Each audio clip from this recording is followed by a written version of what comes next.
Sveiki jaunųjų biochemikų mokyklos studentai. Pirmiausia, noriu visus pasveikinti su teisingu pasirinkimu, pasirinkus teisingą mokslą. Tikiuosi, kad po šitos paskaitos tas susidomėjimas tik tai dar labiau išaugs. Ir taip pat tikiuosi, kad susimatysim kažkada jau universitete.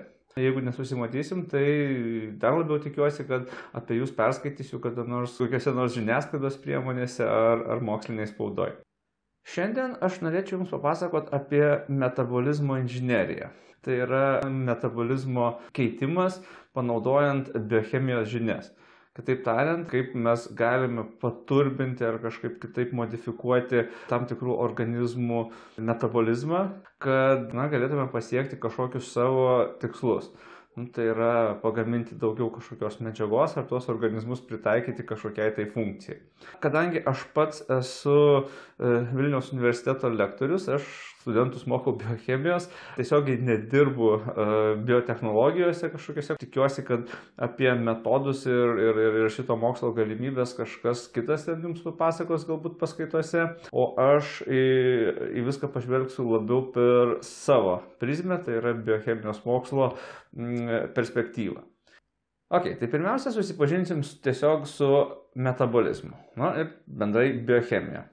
Dabar pirmas klausimas tai būtent būtų, iš ko pagaminti gyvi organizmai. Kitaip tariant, kokios medžiagos ten yra sutinkamos. Pirmiausia, tai ką visi mokytės mokykloje per biologijos pamokas, yra baltymai, tada nukleorūgštys, polisacharidai. Tai čia yra tos makromolekulės arba polimerai, kitaip tariant. Dabar yra daugybė mažamolekulinių junginių, iš jų tai yra tų pačių makromolekulių monomerai, tai aminorūgštys, iš jų susidaro baltymai.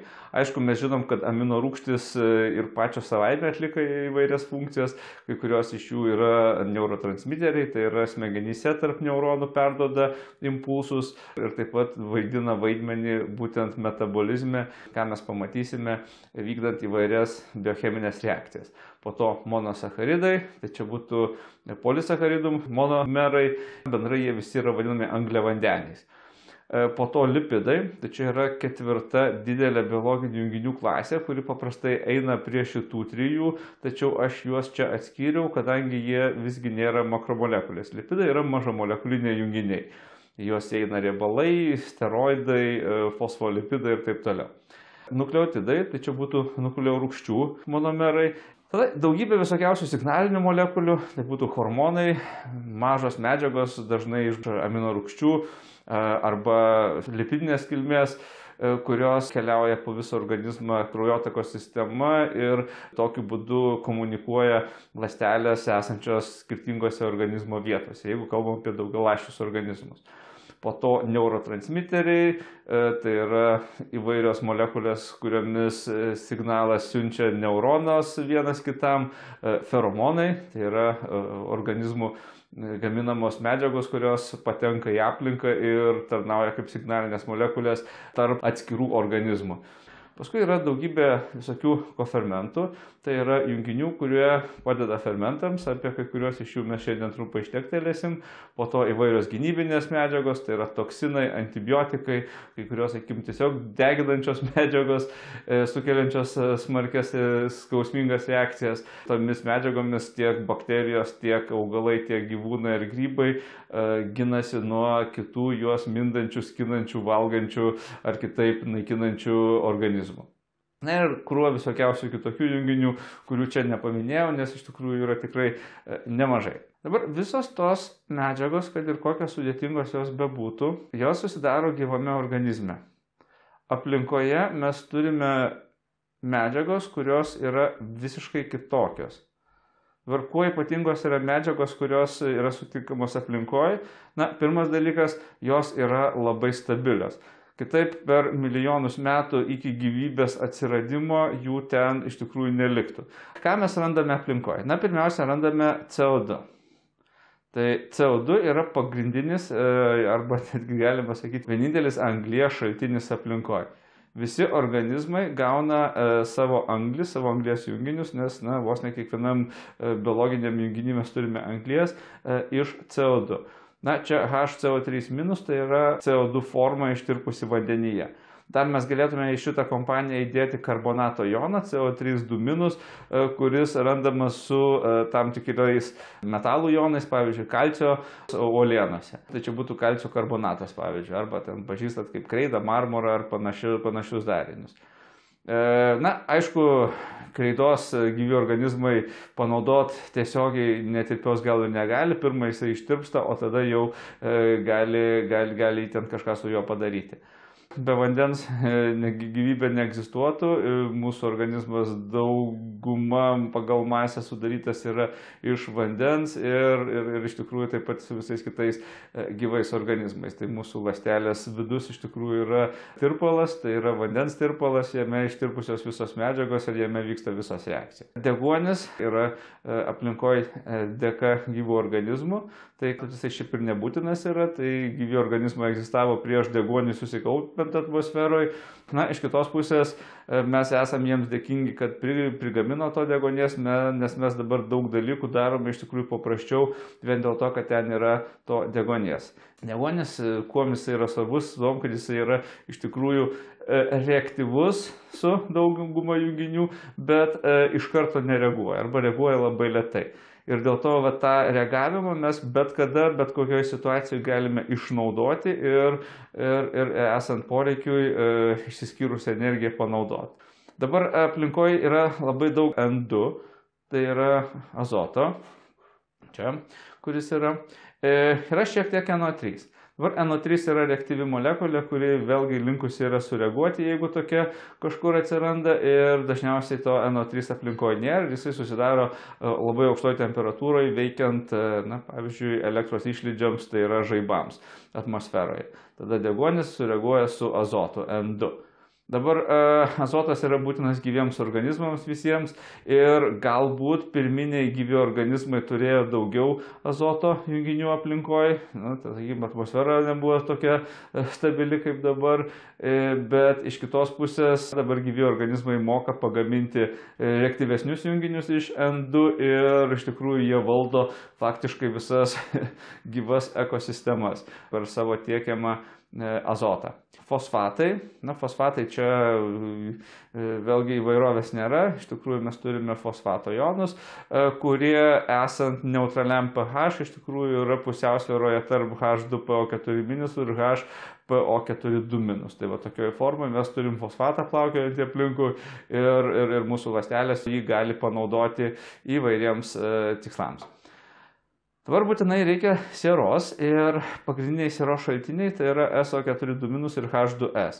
Dabar normaliai aplinkoje yra ir visada buvo SO4-, tai yra sulfato jonai ir būtent juos gyvi organizmai dažniausiai ima ir naudoja. H2S yra galbūt šiek tiek patogesnis darinys, bet vėlgi jis yra reaktyvus, jo aplinkoje daug nėra ir jį arba gyvi organizmai pagamina, arba jisai vienokia ar kitokia forma atkeliauja iš žemės gelmių. Tai vėlgi specifinėse vietose organizmai gali jį panaudoti, bet jisai, sakykime, nėra lengvai prieinamas visiems gyviems organizmams žemėje. Na, tai yra sulfatas, iš tikrųjų toksai. Na ir tada turime daugybę visokiausių jonų ir kitų nepaminėtų medžiagų, kaip pavyzdžiui jodas, J- forma, fluoras F- forma ir ten geležis, manganas, cinkas, varis ir taip toliau, ir taip toliau, ir taip toliau. Na, jų reikia labai mažais kiekiais ir iš esmės aplinkoje, jeigu ten kažkiek jų yra, tai dažniausiai ir pakanka. Šitos medžiagos, kaip sakiau, egzistuoja aplinkoje. Jų yra sočiai. Kai kurias mes galim panaudoti kaip, na, būtent jeigu turim kaip gyvūną save omeny, kai kurių ne. Kai kurias gali panaudoti kiti. Na, iš tikrųjų yra būtent augalai ir bakterijos, kurios gali egzistuoti nepriklausomai nuo kitų organizmų. Na, galbūt čia per skambiai pasakiau šiek tiek, bet bent jau metabolinė prasme. Tai reiškia, kad gali imti CO2 iš aplinkos, imti visas kitas medžiagas iš aplinkos taip pat ir viską pasigaminti, ko jiems reikia. Na gerai, augalai, sakykime, gal negali N2 imti, tą daro bakterijos tam tikros, Dabar kiti organizmai turi kliautis tais organizmais, kurie sugeba šitas medžiagas paimti iš aplinkos ir pagaminti iš jų tokias medžiagas, organinės dažniausiai medžiagas, kurios jau yra prieinamos visiems kitiems. Apie tai mes irgi pašnekėsim šiandien daugiau. Šitos visos medžiagos, jos aplinkoje yra todėl, kad jos yra nereaktyvios. Tai reiškia, kad jeigu mes joms suteiktume galimybę kažką pagaminti, tai yra reaguoti, jos ko gero nieko nepadarytų. Taip tariant, jos nelabai galėtų reaguoti. Ir kodėl taip yra? Todėl, kad jų ryšiai yra stiprus ir norint sudaryti kažkokius silpnesnius ryšius, taip niekada negalėtų vykti. Netgi jeigu mes ir sugalvotume, kaip nutraukti tą ryšį panaudodami ten kokią jėgą, tai iš tikrųjų du atomai susijungs atgal tie, kurie sudarys stipresnį ryšį. Tai vėlgi reiškia, kad susidarys ta pati molekulė, kurią mes ką tik sutraukėm. Tai tokioms, kurios būtų su silpnesniais ryšiais, reaktyvesnėms susidaryti iš tikrųjų nebūtų daug šansų. Tai va, tam reikia energijos. Energijos reikia, kad tie ryšiai nutrūktų ir negalėtų susijungti atgal būtent tie patys, o susijungtų kažkokie kiti. Tai va, dabar energija yra sistemos sugebėjimas atlikti darbą arba kažkaip išeiti iš pusiausvyros, tai yra pasikeisti. Jeigu ten turime kažkokį objektą, sakykime, akmenį pastatytą ant kalno, tai jisai turi galimybę pats savaime nuridėti žemyn, jeigu jį kažkas šiek tiek pastums, vėjas tarkim. Bet jeigu jisai yra kažkur duobėje, tai, sakykime, nei vėjas, nei vanduo jo labai smarkiai pajudėti neprivers, nes mes sakom, kad jis jau tos energijos neturi. Tai šiuo atveju jo padėtis nuo jo paties kaip ir nepriklauso, bet nepaisant to, vienas akmuo turės energijos, kitas ne. Ir su to molekulėm irgi yra lygiai tas pats. Jeigu tą molekulę suaktyvinus, jinai turi galimybę virsti į stabilesnius junginius, tai vadinasi, jinai turi energijos. Jeigu jinai tokios galimybės neturi, tai yra iš, sakykime, su galimų variantų tose sąlygose, tai yra pats stabiliausias junginys, tai vadinasi, jisai energijos neturi. Ir čia šitoje vietoje labai svarbus yra deguonis, nes jisai iš tikrųjų yra ganėtinai reaktyvus ir nemažai medžiagų jos turi, sakykime, galimybę reaguoti su deguonim ir reaguoja, jeigu tik tai jisai pasimaišo aplinkoje. Dėl to dauguma medžiagų, kurios su deguonim jau yra sureagavusius, kaip CO2, H2O, iš tikrųjų jau laikoma, kad tos energijos iš tikrųjų jau nebeturi. Taip, dabar Žemėje gyvenančių gyvų organizmų energijos šaltiniai, pagrindiniai arba pirminiai yra du. Tai yra Saulės energija ir Žemės gelmių energija. Dabar kitas energijos šaltinis yra tiems, kurie jau moka naudotis kitų organizmų sukaupta energija. Tai ta energija yra sukaupiama cheminiuose junginiuose, tai yra pagaminami junginiai, kurie yra daugiau reaktyvūs ir mažiau stabilus negu tie pradiniai. Tai yra įvairios organinės molekulės, kurios gali reaguoti su deguonim ir tada išsiskyrusi energija gali būti panaudojama tų organizmų funkcijoms. Dabar, žinot, kad Saulės energiją panaudoja gyvi organizmai proceso fotosintezės metu, bet jūs Saulės energiją, sakykime, ultravioletinius spindulius irgi panaudojat, kai yra gaminamas vitaminas D odos ląstelėse. Dabar Žemės gelmių energija, kai mes įsivaizduojam, tai trykštančią lavą iš ugnikalnių ar panašiai, žemės drebėjimus, tarkim. Be abejo, šiluma tai yra energija, tačiau mes kalbam dabar ne apie šilumą, nes Žemės gelmių energija iš tikrųjų tai yra energija, kuri yra cheminė energija. Kitaip tariant, Žemės gelmėse esant aukštam labai slėgiui ir aukštai temperatūrai susidaro tokios medžiagos, kurios Žemės paviršiuje nesusidarytų.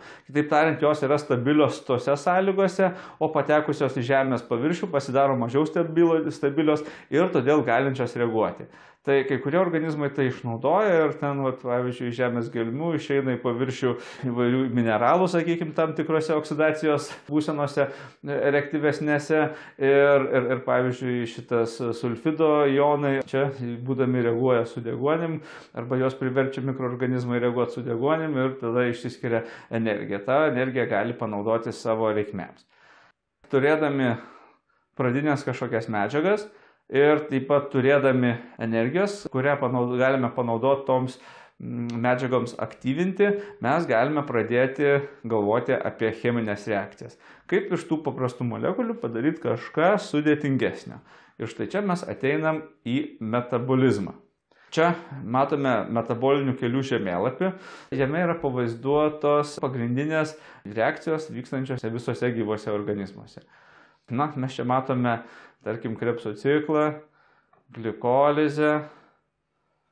Taip, štai čia mes turime gliukozę, kuri tada įeina į glikolizę ir va čia būtent tie procesai, kur jūs mokėtės mokykloje, arba tikiuosi, kad turėjot mokytis.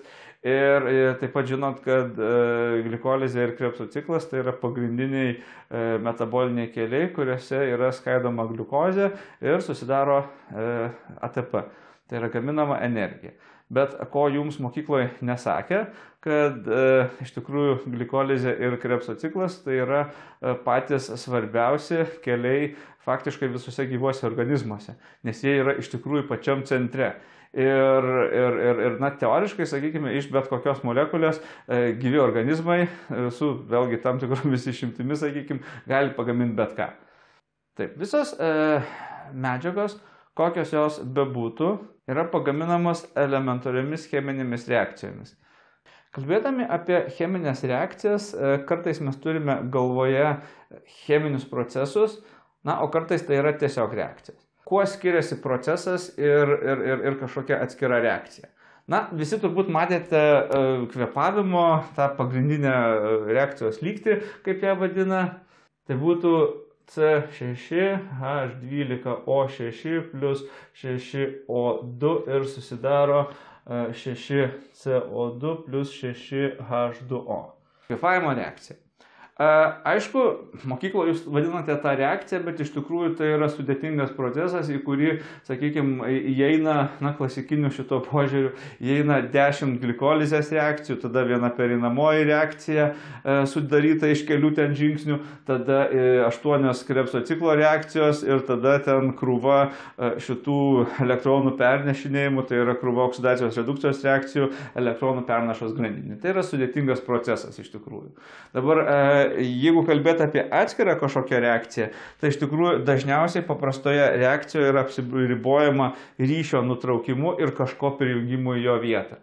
Tai reiškia, nutrūksta vienas ryšys, kažkas prisijungia, galbūt tada nutrūksta dar vienas ir tada prie to kažkas prisijungia. Susidaro stabilus junginys, kuris tada keliauja į kitą reakciją ir taip toliau. Šitos reakcijos dažniausiai savaime nevyksta. Iš tikrųjų, jeigu gyvuose organizmuose, tarkim, šitos metabolinės reakcijos, jos vyktų savaime, tai iš tikrųjų tiesiog, tose sąlygose, tai tiesiog iš tikrųjų paimtų viskas ir sureaguotų. Ir, gyvo organizmo neliktų iš tikrųjų. Greičiau ar lėčiau, bet tai iš tikrųjų vyktų.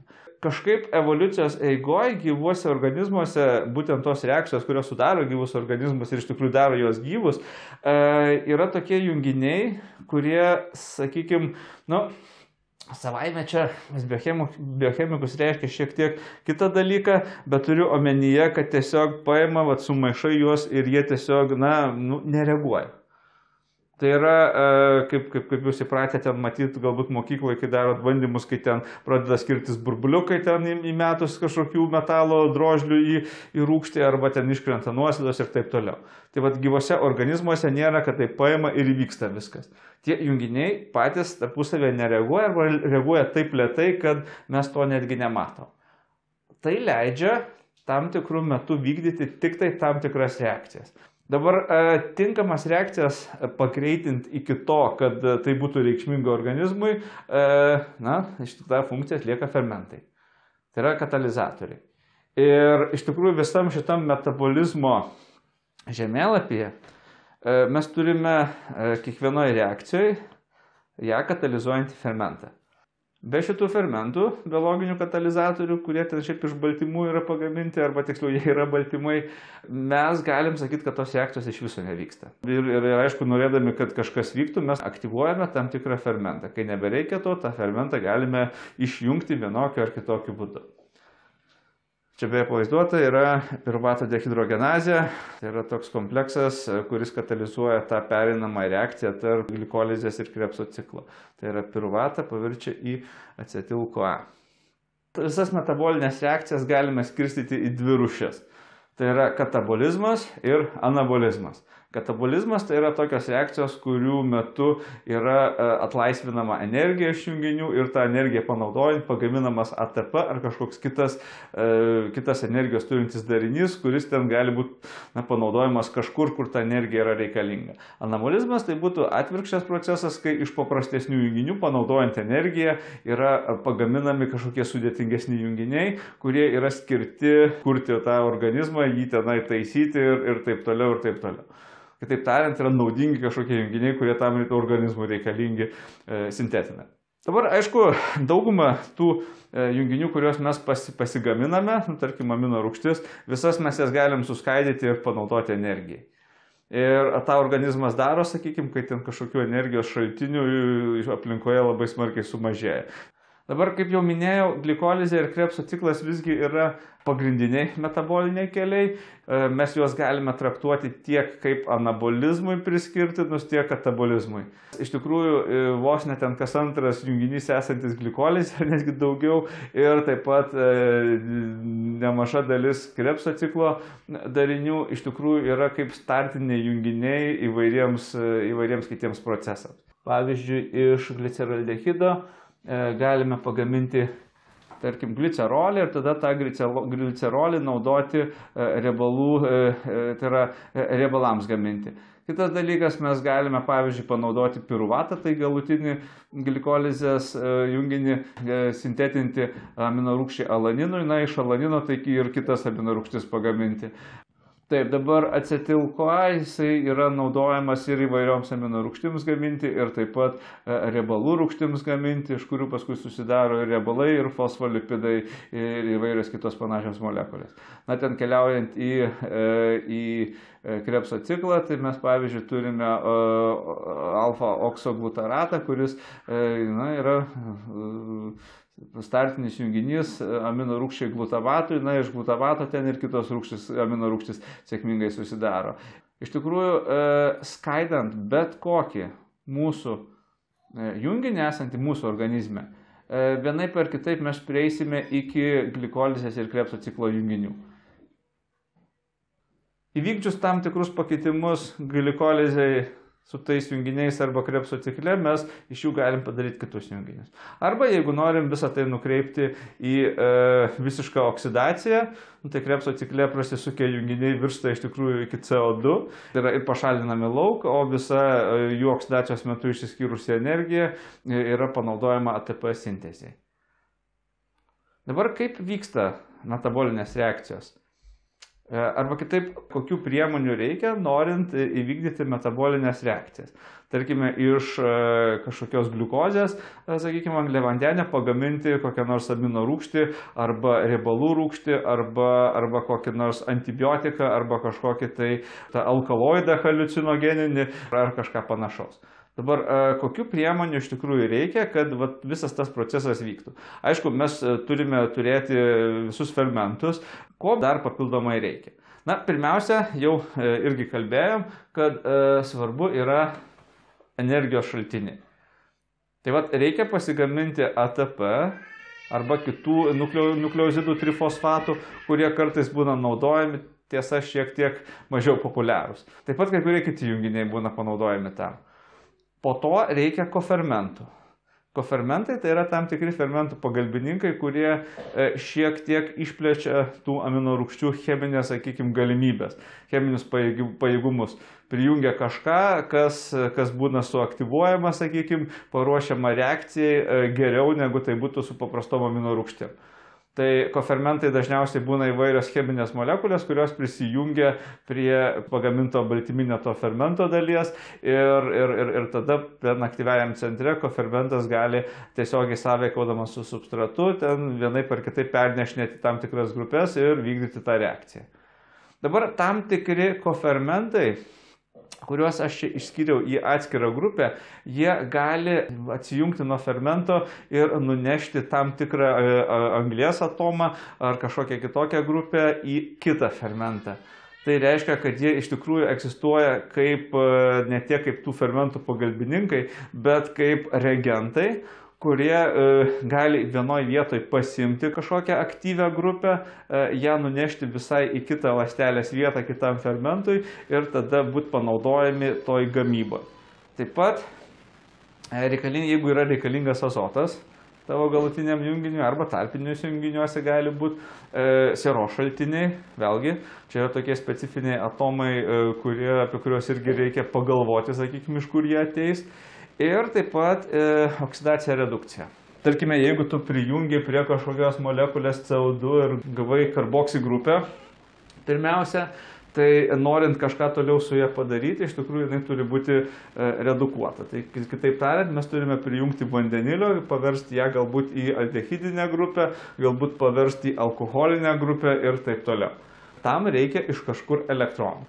Elektronus mums tiekia tokie specifiniai nešikliai, vadinami NADPH, na ir kartais NADH, bet iš tikrųjų sintezėje yra naudojami NADPH. Jie atneša ir va čia, sakykime, paima, prikabina vandenilį prie šito, prikabina vandenilį prie šito. Nu, čia dar vienas prisijungia H+, sakykime, tai čia turime vandenį. Dabar šitas vandenilis, jisai buvo atneštas ne šiaip savo, kaip vat šitas, nes čia tiesiog buvo H+. Vat šitas jisai buvo atneštas kartu su tais dviem elektronais. Dabar, jeigu man reikėtų pasakyti, kas čia realiai buvo prie šitos molekulės pridėta, tai buvo pridėtas vandenilio jonas, hidridas iš tikrųjų, hidrido jonas. Ir vėlgi jisai savaime toksai neegzistuoja, bet iš kitos pusės yra junginys, kuris labai sėkmingai, paprastai gali paimti visą vandenilį kartu su elektronais, jį nukelti ir prijungti prie kažkokio tai šito kito atomo. Na, H+ tada ateina tiesiog iš aplinkos, nes, kaip žinote, vandenyje tam tikra koncentracija jų visą laiką yra. Ir jeigu reikia, sakykime, rūgštį paversti į aldehidą, aldehidą į alkoholį arba ten dvigubą ryšį CC paversti į viengubą ryšį, tam tada reikės NADPH. Jisai atidavęs vandenilį, H- pavirsta į NADP+. Taip, na, pirmiausia, čia mes matome tą adenosin trifosfatą, na, šitą jūs turbūt pažįstate iš mokyklos. Dabar jisai ne tik tai energiją duoda, bet taip pat ir yra fosfato grupės donoras. Jisai sugeba prijungti tą savo galutinį fosfatą, nors kartais prijungia per šitą vietą, kartais pats prisijungia per čia, na, yra įvairių variantų. Esmė tokia, kad jisai yra labai reaktyvus. Na, jeigu organinę chemiją mokote, sakykime, tai jisai yra anhidridas, žinot, ką šitas žodis reiškia, tai reiškia labai geras elektrofilas ir gali reaguoti su bet kokiu iš esmės nukleofilu, ar geresniu, ar prastesniu, ir va, tas kažkas atakuos būtent fosfatą. Dažniausiai visi, kai kalba apie ATP, tai ten tiesiog apsiriboja tom, kad tai pasako, kad tai yra energetinė valiuta, kad jisai duoda energijos ir taip toliau.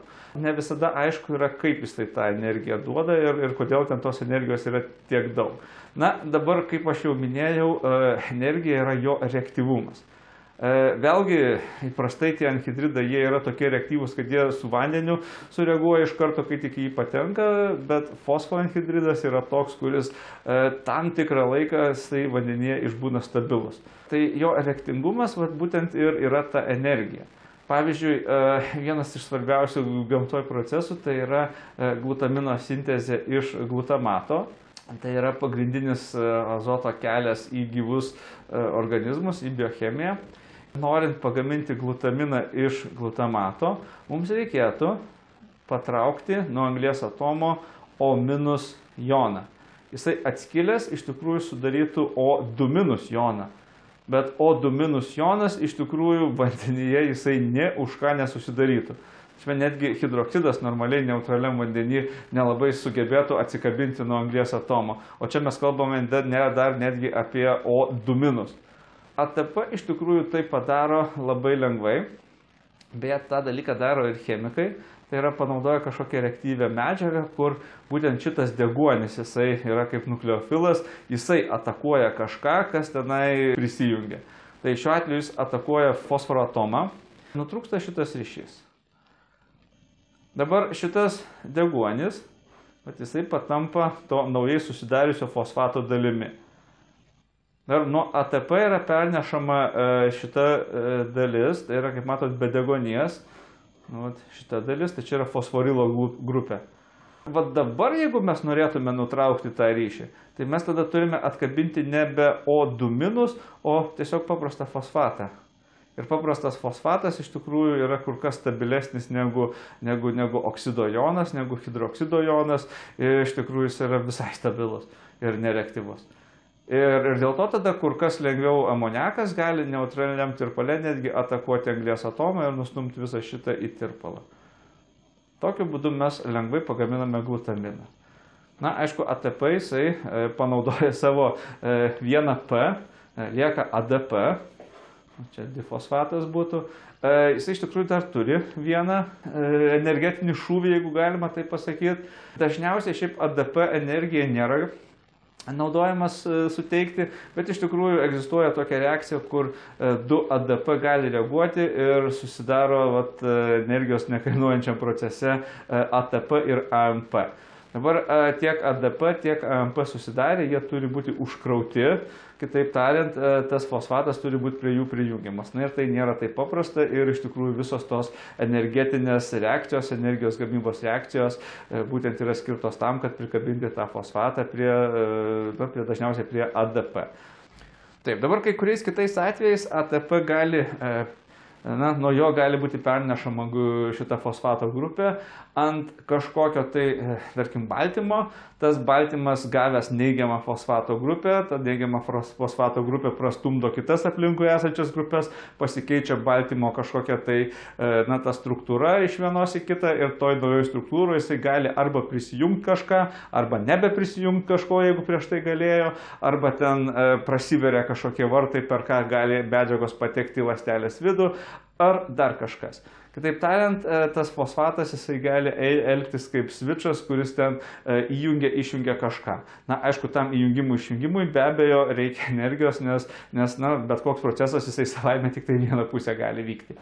Tai va, dabar pats ATP savo fosfatų nedalina, bet tą daro tam tikri kiti fermentai, kurie nuo ATP fosfatą padeda pernešti, tai tie fermentai yra vadinami kinazės, tai arba fosfotransferazės. Taip, dabar mes turime keletą čia tų jau mano minėtų metabolizmo reagentų. Jeigu, sakykime, vykdant kažkokią sintezę cheminę, tu turi kažkokį pradinį junginį, kažką iš Krebso ciklo, tarkim, oksalo acetatą ir nori iš jo pasigaminti amino rūgštį, pavyzdžiui, asparto rūgštį, tai iš tikrųjų tu turi pasinaudoti kažkokiu tai amino donoru. Yra labai nedaug fermentų, kurie gali paimti neorganinį amonio joną iš aplinkos arba amoniaką. Na, iš tikrųjų, aš žinau tik tai 2 tokius. Bet esmė tokia, kad iš tikrųjų tiem fermentams ir nereikia.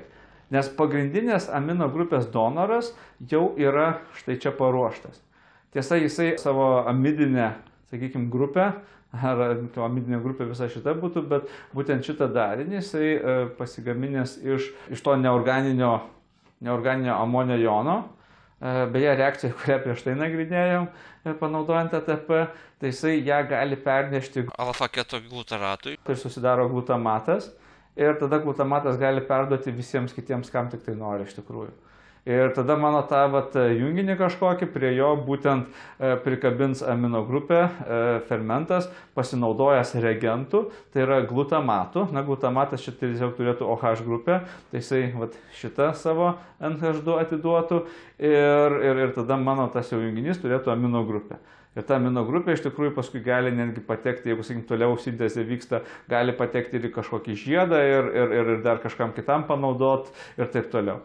Bet pradžia bet kurio azoto iš tikrųjų yra per šitą junginį. Ir tada visos ar kitos amino rūgštys gauna amino atomus iš jų ir ten kai kada gali tarpusavėje dalintis, bet pradžia yra štai čia. Dabar labai panašiai yra su siera. Čia mes turime cisteiną amino rūgštį, su kuria į biologiją ateina sieros atomai. Dabar šitas jisai gali atiduoti vėlgi tam tikriems kitiems junginiams, tie gali atiduoti dar kažkam kitam ir tokiu būdu, kur mes ten tą sierą besutiksim, apart ten sulfato galbūt grupių, bet šiaip kur mes besutiksim tą sierą organiniuose junginiuose, tai visa jinai bus atėjusi iš šito darinio. Dabar ilginant anglies atomų grandinės arba sakykime, šakas kažkokias įvedant ar panašiai, mes turime keletą tokių darinių, kurie duoda mums anglies atomus. Na, egzistuoja dar ir kitos reakcijos, kur, sakykime, paimame tiesiogiai iš aplinkos šitą karbonato ar vandenilio karbonato joną, kitaip CO2, sakykime, ir tada jis suaktyvinė prijungia prie kažko, bet tai čia dažniausiai daro tas pats fermentas, kuris tą vat ir daro. Yra tokių. Bet va čia yra tokie specifiniai reagentai, kurie neša aktyvuotą tam tikrą grupę, tai metilo grupę pavyzdžiui, acetilo grupę, formilo grupė, na, ir tada esant poreikiui tam tikras fermentas, kuris vat, būtent atpažįsta visą tą molekulę, gali ją prisijungti ir vat, šitą grupę pernešti ant kažkokio savo substrato, kurio tenai virsmą reakciją jisai ir katalizuoja. Dabar čia mes turime tetrahidrofolio rūgštį. Tai yra toks kofermentas, kuris susidaro iš folio rūgšties, tai kaip žinot yra toks vitaminas.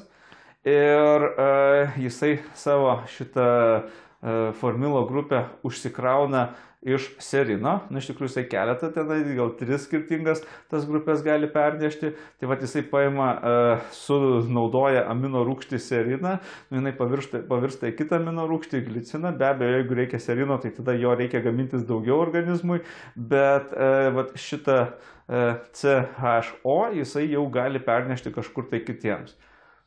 Dabar metilo grupės donoras S-adenozin metioninas, čia būtų amino rūgštis tam tikra, čia atkreipi dėmesį, yra kaip ir nukleotidas, adeninas ir ribosės šiaip iš ATP ateina gaminant šitą kofermentą. Tai jisai beje CH3 grupę irgi gauna iš šito tetrahidrofolato, folio rūgšties. Taip, dabar acetil-CoA, tai yra kofermentas A visa šita dalis, tai jisai acetilus arba kitokius rūgščių darinius irgi gali įvairiom sąlygom paimti arba tiesiog, sakykime, iš aplinkos, prieš tai be abejo jie turi būti suaktyvuoti fosfatų, arba kitas variantas jie gali paimti reaguojant kitiems junginiams ir vienas iš tokių, sakykime, populiariausių, tai yra po glikolizės susidaręs piruvatas gali reaguoti gali reaguoti katalizuojamas piruvatų dehidrogenazės, tiesiog atskyla CO2, likusi dalis yra prikabinama prie kofermento A. Susidaro acetil-CoA. Ir šitą acetilą jisai iš tikrųjų gali nešti ir naudoti įvairiems pritaikymams. Arba į mitochondrijas ir ten oksiduoti, arba riebalų rūgščių sintezė, arba dar kažkokiems kitiems procesams. Azoto fiksacija, kaip minėjau, N2 yra labai nereaktyvi molekulė ir iš tikrųjų labai nedaug organizmų, išskirtinai bakterijoms jie visi priklauso, gali N2 panaudoti savo metabolizme. Aišku, prieš tai jie turi jį paversti į kažką geriau pritaikomo, tai šiuo atveju yra NH4+. Ir kaip matot, vienai N2 molekuliai suardyti ir paversti į amonio jonus reikia netgi 16 ATP. Tai yra labai energetiškai brangus procesas ir iš tikrųjų jūs turbūt visi žinot apie vadinamasias gumbelinės bakterijas, tai yra tas Rhizobium grupiai priklausančias, kurios draugauja su ankštiniais augalais. Aišku, ten kitos bakterijos draugauja su kitais augalais ir jų šaknyse formuoja gumbelius, nes ten gyvena ir dalinasi to gautų azotu. Augalai jiems duoda angliavandenių, kurios tos bakterijos gali skaidyti, oksiduoti ir gaminti, sakykime, tą ATP, nes be šito joms iš tikrųjų būtų ganėtinai sudėtinga tą azotą gaminti, nes energijos poreikis iš tikrųjų yra didžiulis.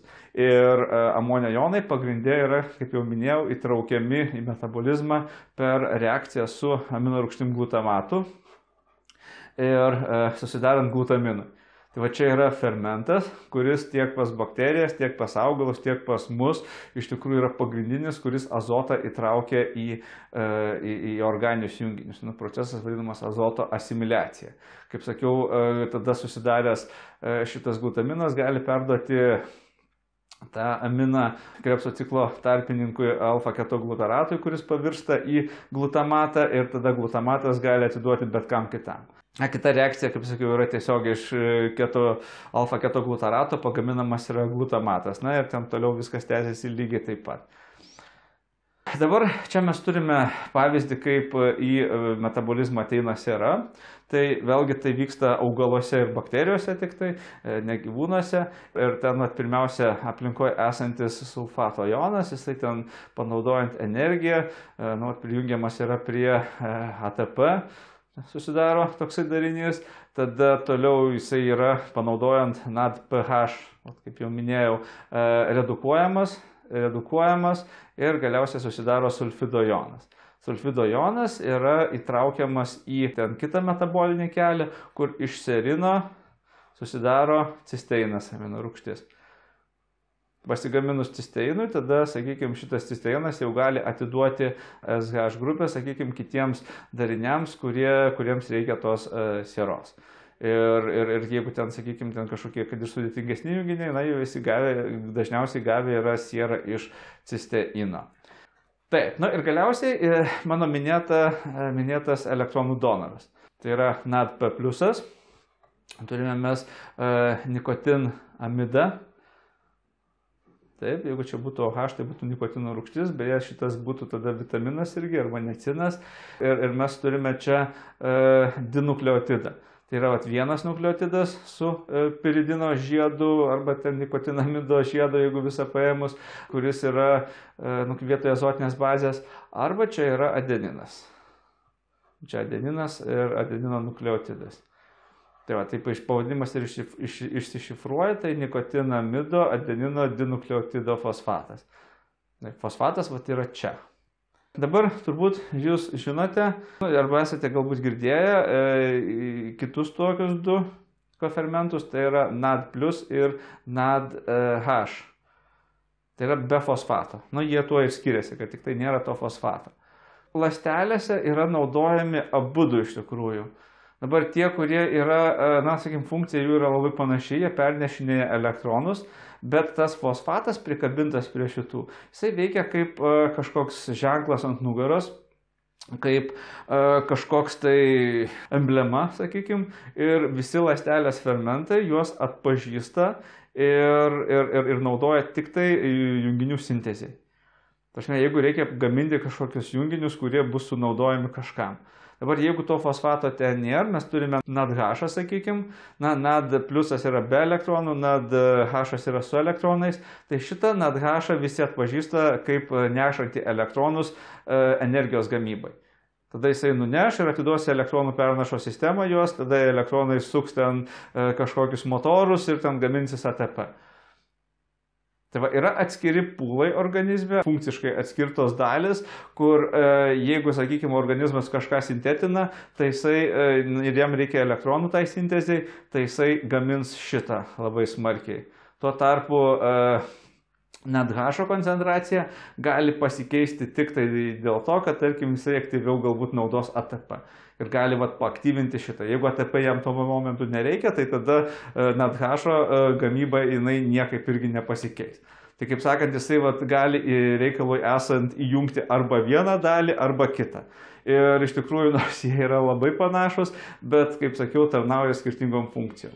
Vandenilis, iš tikrųjų, du elektronai, nes čia elektronų, kaip sakiau, donoras, čia parašyta, jie yra prijungiami štai čia. Dabar tie du elektronai yra štai šitam ryšyje ir prie jo yra vandenilis. Dabar, kadangi čia papildomas ryšys atsirado, šitie du elektronai pašoko tenai, tada šitie du elektronai ryšyje nusėdo ant azoto ir čia mes turime azotą su dviem elektronais, laisva elektronų pora, dėl to jisai pasidaro neutralus. Kaip amoniakė, kad yra ten 3 ryšiai ir laisva elektronų pora. Prisijungus šitam dariniui prie fermento, fermentas tiesiog paims ir nukabins šitą visą dalį kartu su dviem tais elektronais ir prikabins prie to substrato. Taip pat dažniausiai iš aplinkos tada turės prisijungti ir kažkoks H+. Nes prijungus šitą, tai tada tai yra tik tai vienas atomas prijungiamas, lieka kažkoks laisva kažkokia vieta, dažniausiai su dviem elektronais, kur užtenka tiesiog H+ prijungti. Dabar, kai organizme reikia redukcijos ekvivalentų, tų elektronų, tai va, šitas užkraunamas yra, kaip sakiau, specifinėmis reakcijomis, kurios dažniausiai būna skirtos būtent tam. Ir ten toks yra pentozių fosfato kelias, na, jis turi ir kitą funkciją, bet būtent svarbiausia yra tokia. Ir kaip mes pamatysim, tam tikruose biotechnologiniuose pavyzdžiuose, tai būtent ta elektronų pernaša ir būtent NADPH gamyba dažnai yra stabdis, norint efektyviai pagaminti kažkokį tai junginį gyvuose organizmuose. Vėl atitinkamai reikia kažkaip paturbinti būtent šitą procesą, kad daugiau iš NADP+ būtų gaminama NADPH. Taip, dabar mes čia turime irgi tokį pavyzdį purino žiedo, kuris yra sutinkamas azotinėse bazėse adeninė, guaninė ir jis ten yra sintetinamas per krūvą reakcijų. Ir čia mes matome įvairius atomus, iš kur jie yra atėję. Tai va čia pradžia, sakykime, nuo ko buvo viskas pradėta, tai buvo paimtas glicinas, amino rūgštis su 2 anglies atomais. Dabar formatai, arba formilotos grupės, jos atėjo iš tetrahidrofolio rūgšties, iš tetrahidrofolato, kaip matėm, tokio užkrautų 1 anglies atomų. Dabar 2 azotai atėjo iš glutamino tiesiogiai, 1 azotas atėjo iš aspartato, kuris ko gero gavo iš glutamato, kuris gavo iš glutamino. Na, 1 CO2 tiesiog paimtas iš aplinkos, iš to tirpalo. Na, aišku, vėlgi, imant CO2, tau reikia energiją tada sunaudoti. Tai va, ir turime pagamintą purino žiedą. Tai va, panašiais principais yra gaminami ir visi junginiai esantis visose gyvuose organizmuose. Kaip šitie procesai yra valdomi? Nes organizmas iš tikrųjų, kai jisai gamina savo kažkokias medžiagas, tai jisai gamina tai tik tai tiek, kiek jam to reikia. Ir jeigu jisai staiga pradėtų gaminti per daug, tai tada tas junginys arba pradėtų ten trukdyti kitoms reakcijoms, arba tenai sumažėtų resursų ten, sakykime, kitiems procesams, na, ir tų elektronų, ir energijos ir taip toliau. Dažniausiai viskas yra sudėdyta taip, kad jeigu mes turime kažkokį tai metabolinį kelią, tai galutinis produktas, jisai pats stabdo savo sintezę, jeigu jo padaugėja. Ten jisai su tam tikra energija, su tam tikru afiniškumu, sakykime, kai egzistuoja jo tam tikra koncentracija, jisai gali prisijungti prie dažniausiai to pirmojo fermento. Arba tai gali būti ties išsišakojimu, nes vėlgi tas kelias gali prasidėti anksčiau, bet atsišakoti ir kažkoks kitas junginys, sakykime, nuo treonino gaminamas. Tai šitas darinys, tarkim, čia amino rūgštis yra, jisai gali prisijungti prie fermento treonino dehidratazės ir užblokuoti fermentą. Vadinasi, jeigu ten buvo gaminamas A, tai jisai pavirs į B, į C, į D ir galutinį tą, tačiau jau A naujo nebesusidarys ir iš tikrųjų visi šitie junginiai sueina į šitą ir naujas nebergaminamas. Dabar aplinkoje, kai tik tai sumažėja šito koncentracija, savaime šitas atšoka, vėlgi tai pusiausvyrinis procesas ir reakcija vėl prasideda. Tai va tokiu būdu gali būti reguliuojama įvairių medžiagų koncentracija, iš tikrųjų tau nieko nereikia daryti. Tos pačios medžiagos, jos pačios savo sintezę ir gamina ir ta koncentracija jų visą laiką yra pastovi. Ir išsilaiko tokia, kokia ten yra reikalinga tam organizmui. Dabar taip yra su tais junginiais, kurių reikia nuolat. Kadangi mūsų ląstelėse dažniausiai baltymai yra nuolat sintetinami, vienaip ar kitaip, tai tų amino rūgščių ten irgi visą laiką turi būti. Nes jeigu tenai 1 iš 20 trūksta, tai dažniausiai stoja visas procesas. Bet yra tokių junginių, kurių visą laiką nereikia. Jų reikia tik tai tam tikroj gyvenimo būsenai. Kai ginies nuo kažko, arba tenai, kai vykdai ten ląstelių dalinimąsi, ar taip toliau. Tai va tokiu būdu mes galime indukuoti tų medžiagų gamybą, įjungdami jų sintezės fermentus. Ir čia yra tokia ilgalaikė reguliacija, kada va, aš paleidžiu sintezę, tai vyksta kurį laiką, o paskui galiu išjungti. Tai toks įjungimas, išjungimas vyksta genetiniam lygmenį. Yra aktyvuojami tam tikri baltymai, kurie veikia kaip transkripcijos faktoriai. arba ten išjungiami transkripcijos proceso blokatoriai, tada pagaminama yra tų fermentų informacinė RNR ir tada tenai nuo jos yra pagaminami patys fermentai ir tada jie ten pradeda tą gamybą vykdyti. Aišku, ta gamyba gali būti ir ko gero yra reguliuojama, ką tik aptartų procesų. Tai yra tuo neigiamu grįžtamuoju ryšiu. Dabar jie gamina savo tempų reguliuodamiesi tol, kol yra reikalingi, o kai jau ten, sakykime, tos procesas įvyksta, ląstelės dažniausiai turi sugebėjimą tuos nereikalingus fermentus selektyviai sunaikinti. Tai yra ne tik tai sustabdoma tų fermentų gamyba ribosomose, bet tuo pat metu ir tie, kurie yra esantis jau, jie yra sunaikinami, suskaidomi iki amino rūgščių, kurios ten panaudojamos kitų baltymų sintezėje yra.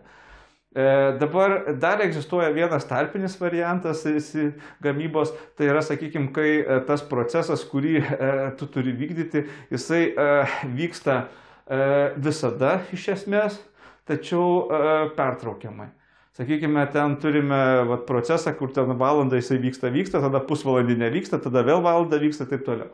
Tai tokiu atveju tie fermentai nėra sunaikinami, bet jie gali būti modifikuojami juos tiesiog chemiškai. Ten prikabina fosfatą, tarkim, prie jo, čia pas eukariotus dažniau, prikabina fosfatą, tas fermentas pasidaro neaktyvus. Arba priešingai, jeigu prieš tai buvo neaktyvus, gali būti suaktyvinamas tokiu būdu, nes fosfatas dėl savo neigiamo krūvio ten šiek tiek prastumdo amino rūgštis ir tenai, sakykime, gali pakeisti jo formą šiek tiek.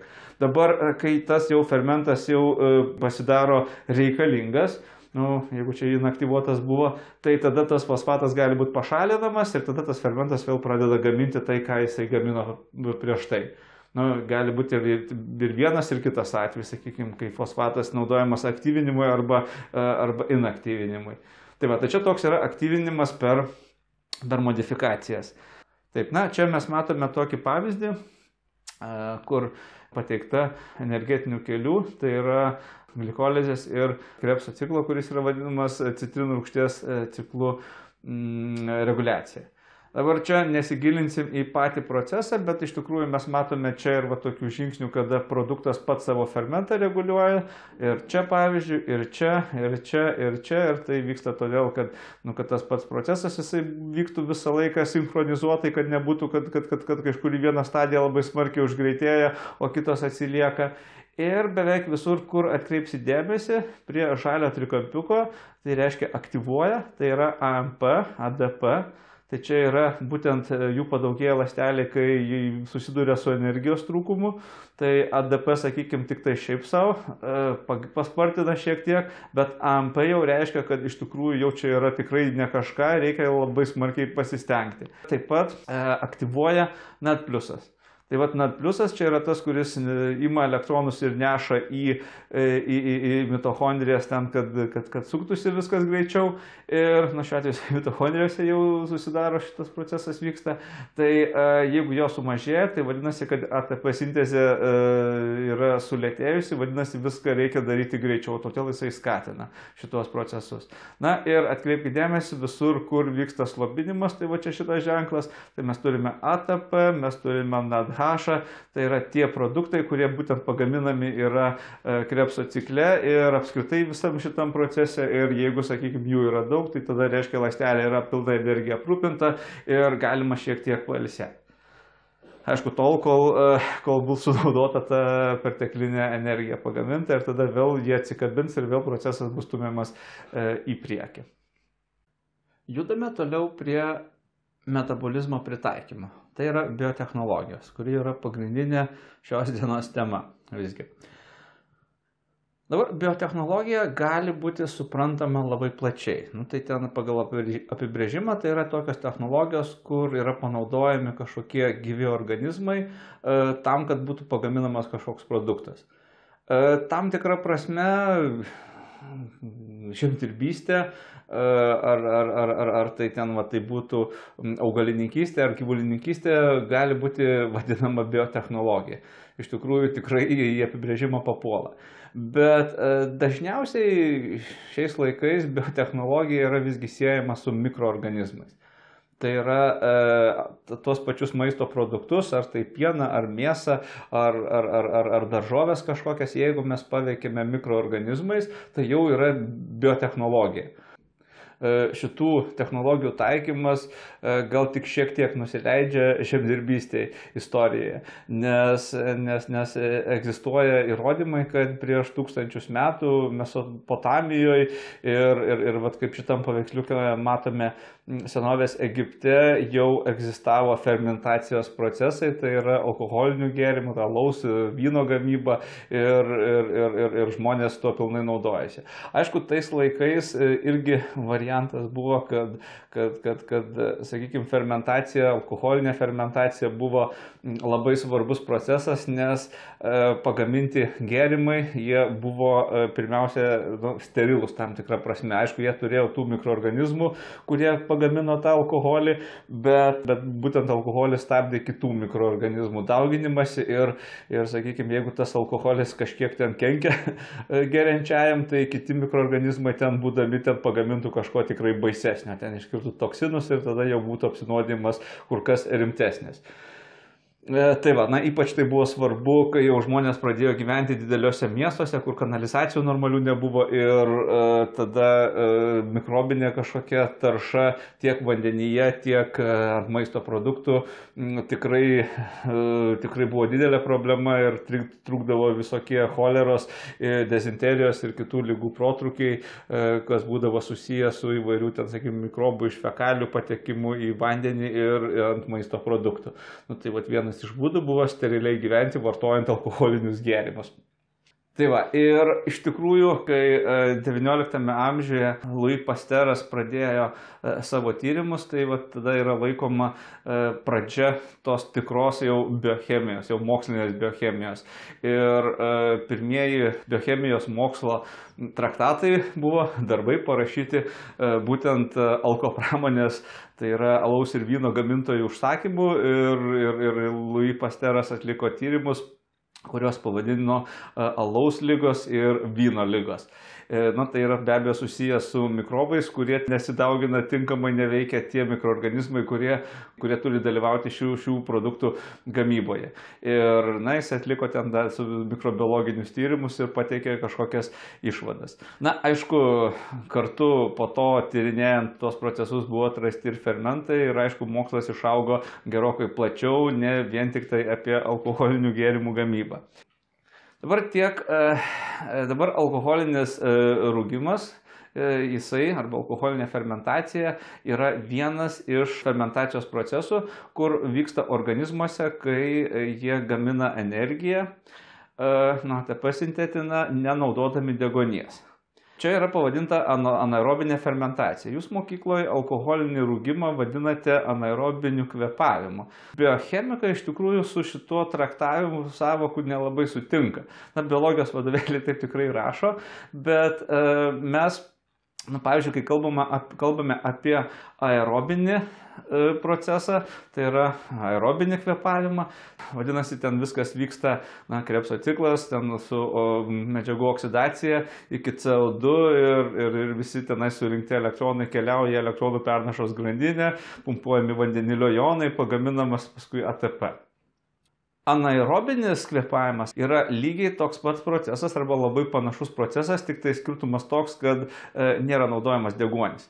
Šiuo atveju deguonis yra panaudojamas būtent tam elektronų paėmimui galutiniam, kai jau ten visą energiją atidavę elektronai prisijungia prie deguonies ir pavirsta į vandenį, jisai prisijungęs vandenilio jonus taip pat, tai vietoj deguonies iš tikrųjų gali būti kiti junginiai ir visas procesas bus taip pat elektronų pernašos grandinė, tada vandenilio jonų koncentracijų ten skirtumas abipus membranos, ATP sintezė, gaminasi ATP, tačiau deguonies nereikia. Tai čia yra anaerobinė respiracija. Anaerobinė fermentacija tai yra toks procesas, kur galutinių junginių oksidacija nevyksta ir jie yra išskiriami iš organizmo nesuoksiduoti. Ir be abejo, ta oksidacinė energija nėra panaudojama ATP sintezė ir dėl to to ATP susidaro gerokai mažiau. Ten 16 kartų mažiau, jeigu kalbėtume apie klasikinę tą aerobinę respiraciją, aerobinį kvėpavimą, lyginsime su, tarkime, ten pienarūgščių arba alkoholiniu rūgimu. Čia mes matome procesus, kurie sutinkami bakterijose yra. Čia yra įvairios rūšis fermentacijos. Startinis visų šitų junginys tai yra gliukozė. Ir būtent glikolizės proceso metu, kuris čia pavaizduotas yra, galutinis produktas piruvatas, susidaro ATP. Tai iš viso čia 4, jeigu visai gliukozės molekulės skaičiuosim, tai būtų 4 molekulės, 2 yra sunaudojamos, tai tada gaunasi išeiga 2 ATP. Kaip galutinis junginys susidaryti acto rūgštis arba acetatas, tada etanolis. Na, čia šiek tiek kitoks kelias yra negu mielėse, ten, sakykime, kitokių kelių šiek tiek vyksta.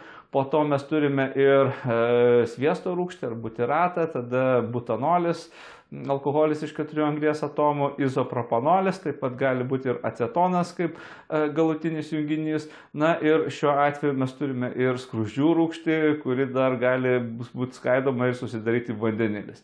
Ir vandenilį kaip kurą galima naudoti, tai irgi yra naudingas produktas. Dabar kai kurie šitų junginių visgi yra oksiduoti. Pavyzdžiui, acetatas.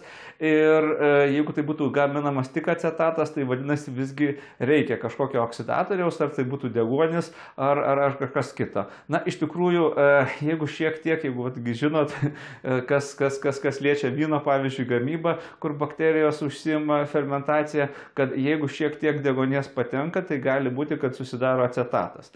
Tai sakykime, įprastai tas acetatas jisai susidaro kartu su kitais produktais, pavyzdžiui, ten etanoliu, vandenilis tuo pat metu susidaro ir tie elektronai galiausiai pasiskirsto tarp tų galutinių produktų. Nes, apskritai, kodėl ta fermentacija vyksta, tai mes pradžioj, sakykime, gamindami tą ATP glikolizei, atliekam ten vienoje stadijoje oksidacijos procesą. Susidaro NADH 2. Dabar įprastai tie NADH būtų nešami į elektronų pernašos grandinę ir pagaminamas respiracijos proceso metu ATP, bet tam reikia deguonies. Jeigu šitas nevyksta, tada tie elektronai, kurie yra sukaupti NADH, šitam vandenilio, šitam atome, jie turi būti kažkur išmetami tam, kad regeneruotųsi NAD+, kad jisai vėl galėtų paimti elektronus glikolizės procese. Įprastai šitų junginių kofermentų nėra labai daug, todėl kad jie tik tai cirkuliuoja tarp fermentų. Paima iš čia, atiduoda kažkur kitur, paima iš čia, atiduoda kažkur kitur. Na ir pavyzdžiui, po to, kai jau ten, sakykime, glikolizės procesas yra baigtas ir, tarkim, gaminama pieno rūgštis, tai va tie elektronai esantis ant kofermento NADH, jie yra atiduodami ant piruvatų ir tada išmetamas jau laktatas. Jeigu tenai pasižiūrėsit laktato formulę, tai bendras anglies oksidacijos laipsnis jisai yra toks pats kaip ir gliukozėje. Tai va, ir iš tikrųjų visi kiti keliai irgi iš principo tarnauja tik tai tam. Dabar ten, sakykime, pagaminamas acetil-CoA ir jeigu keliaujame iki acto rūgšties, tai iš tikrųjų čia netgi ir ATP dar vieną galima pagaminti, bet tada yra procesas, kad tas acetatas visgi yra ganėtinai oksiduotas. Tai reiškia, kad elektronai jie vis dar yra sistemoje, jie turi būti kažkokiu kitokiu būdu pašalinami. Tai atitinkamai mes turime ir kartu vykstančius ir kitus procesus. Na, o jeigu tenai visgi yra šiek tiek to deguonies ir galima kažkur tą vandenilį padėti, tai tuo pat metu vyksta ir respiracija ir tuo pat metu gaminamas yra acetatas. Tai čia, sakykime, jeigu ten visiškai to deguonies nepakanka, kad vykdyti normalų aerobinį kvėpavimą, respiraciją, tai tada vadinasi šiek tiek vyksta ir to, ir produkto yra labiau to acetato. Vėlgi čia taip galima reguliuoti, ko ten turėtų galų gale susidaryti. Taip, dabar dar yra toks procesas, reiškinys vadinamas overflow metabolism. Nežinau, kaip čia išversti į lietuvių kalbą. Overflow tai yra perpildymas kažkoks. Tai kada vyksta šita fermentacija, net ir tada, kai yra deguonies aplinkoje. Ir yra įvairių iš tikrųjų šito proceso traktavimų, bet galima į tai žiūrėti ir šitaip, kad ta bakterija iš tikrųjų, nors jinai gali iš tikrųjų naudoti, yra pakankamai deguonies ir jinai gali vykdyti aktyviai tą savo respiraciją ir gamintis ATP ir daugintis, tai jinai iš pradžių ima iš aplinkos gliukozę, verčia ją į acetatą, į laktatą arba į etanolį, išmeta juos į aplinką. Ir taip stabdo kai kurių kitų mikroorganizmų veiklą pati naudodama gliukozę, o kai gliukozė yra sunaudojama, tada jinai gali imti tuos produktus iš aplinkos ir juos oksiduoti iki galo, kai visi kiti jau tenai yra pristabdyti dėl padidėjusio rūgštingumo arba etanolio koncentracijos aplinkoje. Na, aišku, yra ir metabolinių priežasčių susijusių, pavyzdžiui, su tam tikrais fermentų gamybos ten greičiais, kai ląstelės ten dalyjas ir taip toliau. Ten sako, kad ten aerobinės tos respiracijos visą sistemą pagaminti ir padaryti veikiančią užtrunka šiek tiek ilgiau ir tenai yra paprasčiau, kad tos naujai susidariusios bakterijos jos kurį laiką dar naudojasi fermentacija ir nors energijos gauna mažiau, bet vis tiek laiko atžvilgių išlošia šiek tiek. Tai va, tai visi šitie galutiniai produktai, jie gali būti panaudojami būtent biotechnologiniuose procesuose. Ir mes žinom, kad acto rūgštis taip gali būti gaminama, maistui paskui naudojama ir aišku, etanolis ir butanolis, izopropanolis ten kitiems dalykams. Iš kitos pusės, jeigu ten pagrindinėt, kas čia yra, tai iš tikrųjų tai yra atliekos. Tai tiems mikroorganizmams. Ir jeigu mes, pavyzdžiui, juos naudojame kažkam, tai mes valgome ar kažkam naudojame mikroorganizmų atliekas. Ir, reguliuodami šiek tiek ten, sakykime, deguonies koncentraciją, tam tikrus kitus faktorius, galime padidinti tų medžiagų koncentracijas, bet vėlgi viena taisyklė yra labai paprasta, kad kadangi tai yra atliekos, tai kuo intensyviau organizmuose viskas vyks, tuo daugiau tų atliekų jį pagamins ir tokiu būdu, jeigu ten neduosime deguonies jiems pakankamai, tai šitų medžiagų koncentracijos turėtų būti pakankamai geros ir tie organizmai panaudojami būtent gamybai šitų medžiagų. Tai va, šiek tiek sudėtingiau yra, jeigu mes visgi norime gaminti ne atliekas, o kažkokius junginius, kurie yra reikalingi tiems patiems mikroorganizmams.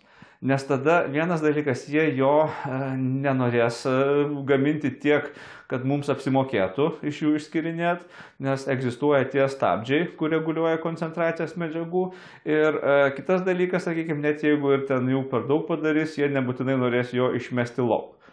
Aišku, tada lieka tikėtis, kad tose organizmuose įvyks kažkas netikėto, kažkokia mutacija, kur išsiderins tas procesas ir tam tikro reikalingo junginio mums gali pradėti gaminti tiesiog per daug. Ir vienas iš pirmųjų junginių, kurie buvo pradėti gaminti biotechnologiškai, tai buvo citrinų rūgštis.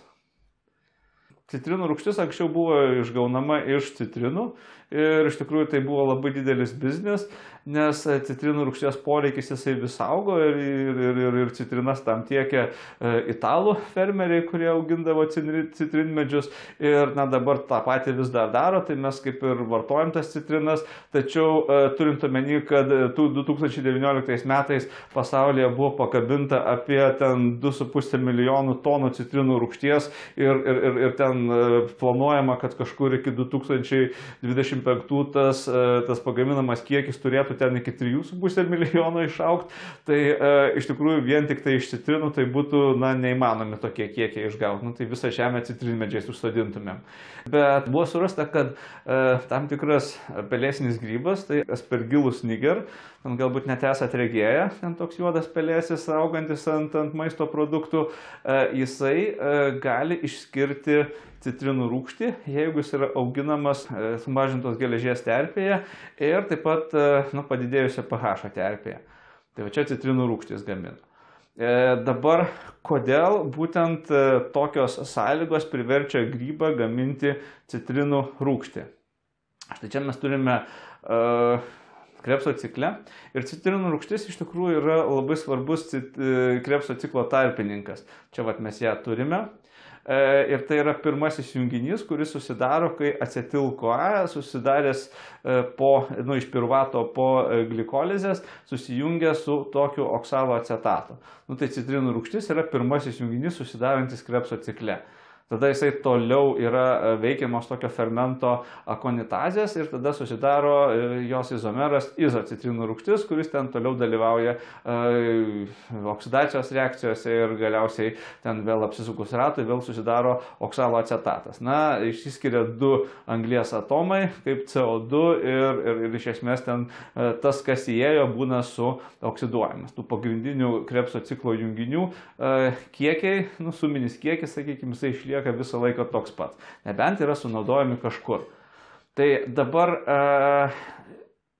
pasirodo, kad šitas fermentas, akonitazė, kuris verčia citrinų rūgštį į izocitrinų rūgštį, jisai yra pirmas, jeigu neklystu, iš visų šitų fermentų, kuriam reikalingas yra geležis. Visiems kitiems atrodo lyg ir nereikia jos ir kai ląstelėms to grybo trūksta geležies, jos aišku dalijasi, tai tada tiesiog sumažėja fermentų turinčių geležies, nes nepakankamai jų gali prisintetinti ir aišku ten procesai ir kiti turbūt sulėtėja, bet pasirodo, kad efektas, kadangi čia iki šitos vietos geležies nereikėjo, tai nėra sustabdoma ir šitas procesas stoja, dėl to citrinų rūgštis kaupiasi, kol yra pradedama šalinti iš tų ląstelių į terpę ir iš terpės ją galima susirinkti. Tai tada susirinkus jau galima pakuoti ir pardavinėti. Tai vėlgi iš kur ten buvo tai sužinota, tiesiog eksperimentiniu būdu. Buvo bandoma ar kažkokia netyčia pastebėta, negaliu tiksliai pasakyti, bet esmė tokia, kad ne kiekvieną dieną turbūt pasitaiko tokios sėkmės, iš kitos pusės jos reikia ieškoti. Dabar kitas pavyzdys būtų glutamo rūgštis arba glutamatas. Turbūt žinot, kad glutamo rūgštis tai būtų kaip neutrali rūgštis, o glutamatas tai tos rūgšties anionas. Tai yra viena iš 20 proteinogeninių aminorūgščių, tai yra naudojama baltymų sintezei, taip pat yra ir neurotransmiteris smegenyse mūsų, sakykime, nervų sistemoje ir taip pat, kas yra labai įdomu, kad pats glutamatas yra atsakingas už vieną iš tų bazinių skonių. Ten šalia saldaus, kartaus, rūgštaus ir sūraus yra toks umami, galbūt girdėję. Dabar tas skonis yra ten toks mėsiškas, vienu žodžiu, yra geras. Ir mes turime specialius receptorius ant savo liežuvio, kurie reaguoja į šitą glutamatą. Jie reaguoja ir tam tikras kitas molekulės, ten inozinas, ten toksai yra nukleotidas, tai yra tiksliau nukleozidas, bet pagrindinis vis tik yra glutamatas. Glutamatas jisai nuo seno buvo naudojamas pas japonus ir jisai tenai buvo gaunamas, sakykime, tas netiesiogiai pats glutamatas, bet glutamato turintis produktas iš tam tikrų jūros dumblių ir jisai buvo naudojamas tiesiog skoniui gerinti įvairiuose patiekaluose. Taip pat jo yra nemažai sojų padaže ir įvairiuose mėsos sultiniuose arba ekstraktuose iš tų sultinių ir taip toliau. Kadangi japonai jį iš tikrųjų tiek sureikšminę yra, tai iš tikrųjų nieko keisto, kad jie jį pirmieji ir pradėjo gaminti ir atrado būtent biotechnologinį procesą, kaip tą padaryti. Ir anksčiau iš tikrųjų ten viskas buvo gaminama tiesiog iš baltymo, tai yra kviečių gliuteno. Beje, pats ir glutamato pavadinimas iš gliuteno kilo, nes tos aminorūgšties ten yra daug. Tik tai tiek, kad tą gliuteną, baltymą reikia suardyti ir tada tenai bus ten ir kitų aminorūgščių, ir glutamatas bus viena iš jų, kurį reikės tada išsigryninti. Bet maždaug prieš 70 metų buvo iš dirvožemio išskirta bakterija, kuri pavadinta Corynebacterium glutamicum, kuri gamina ganėtinai didelį kiekį glutamato.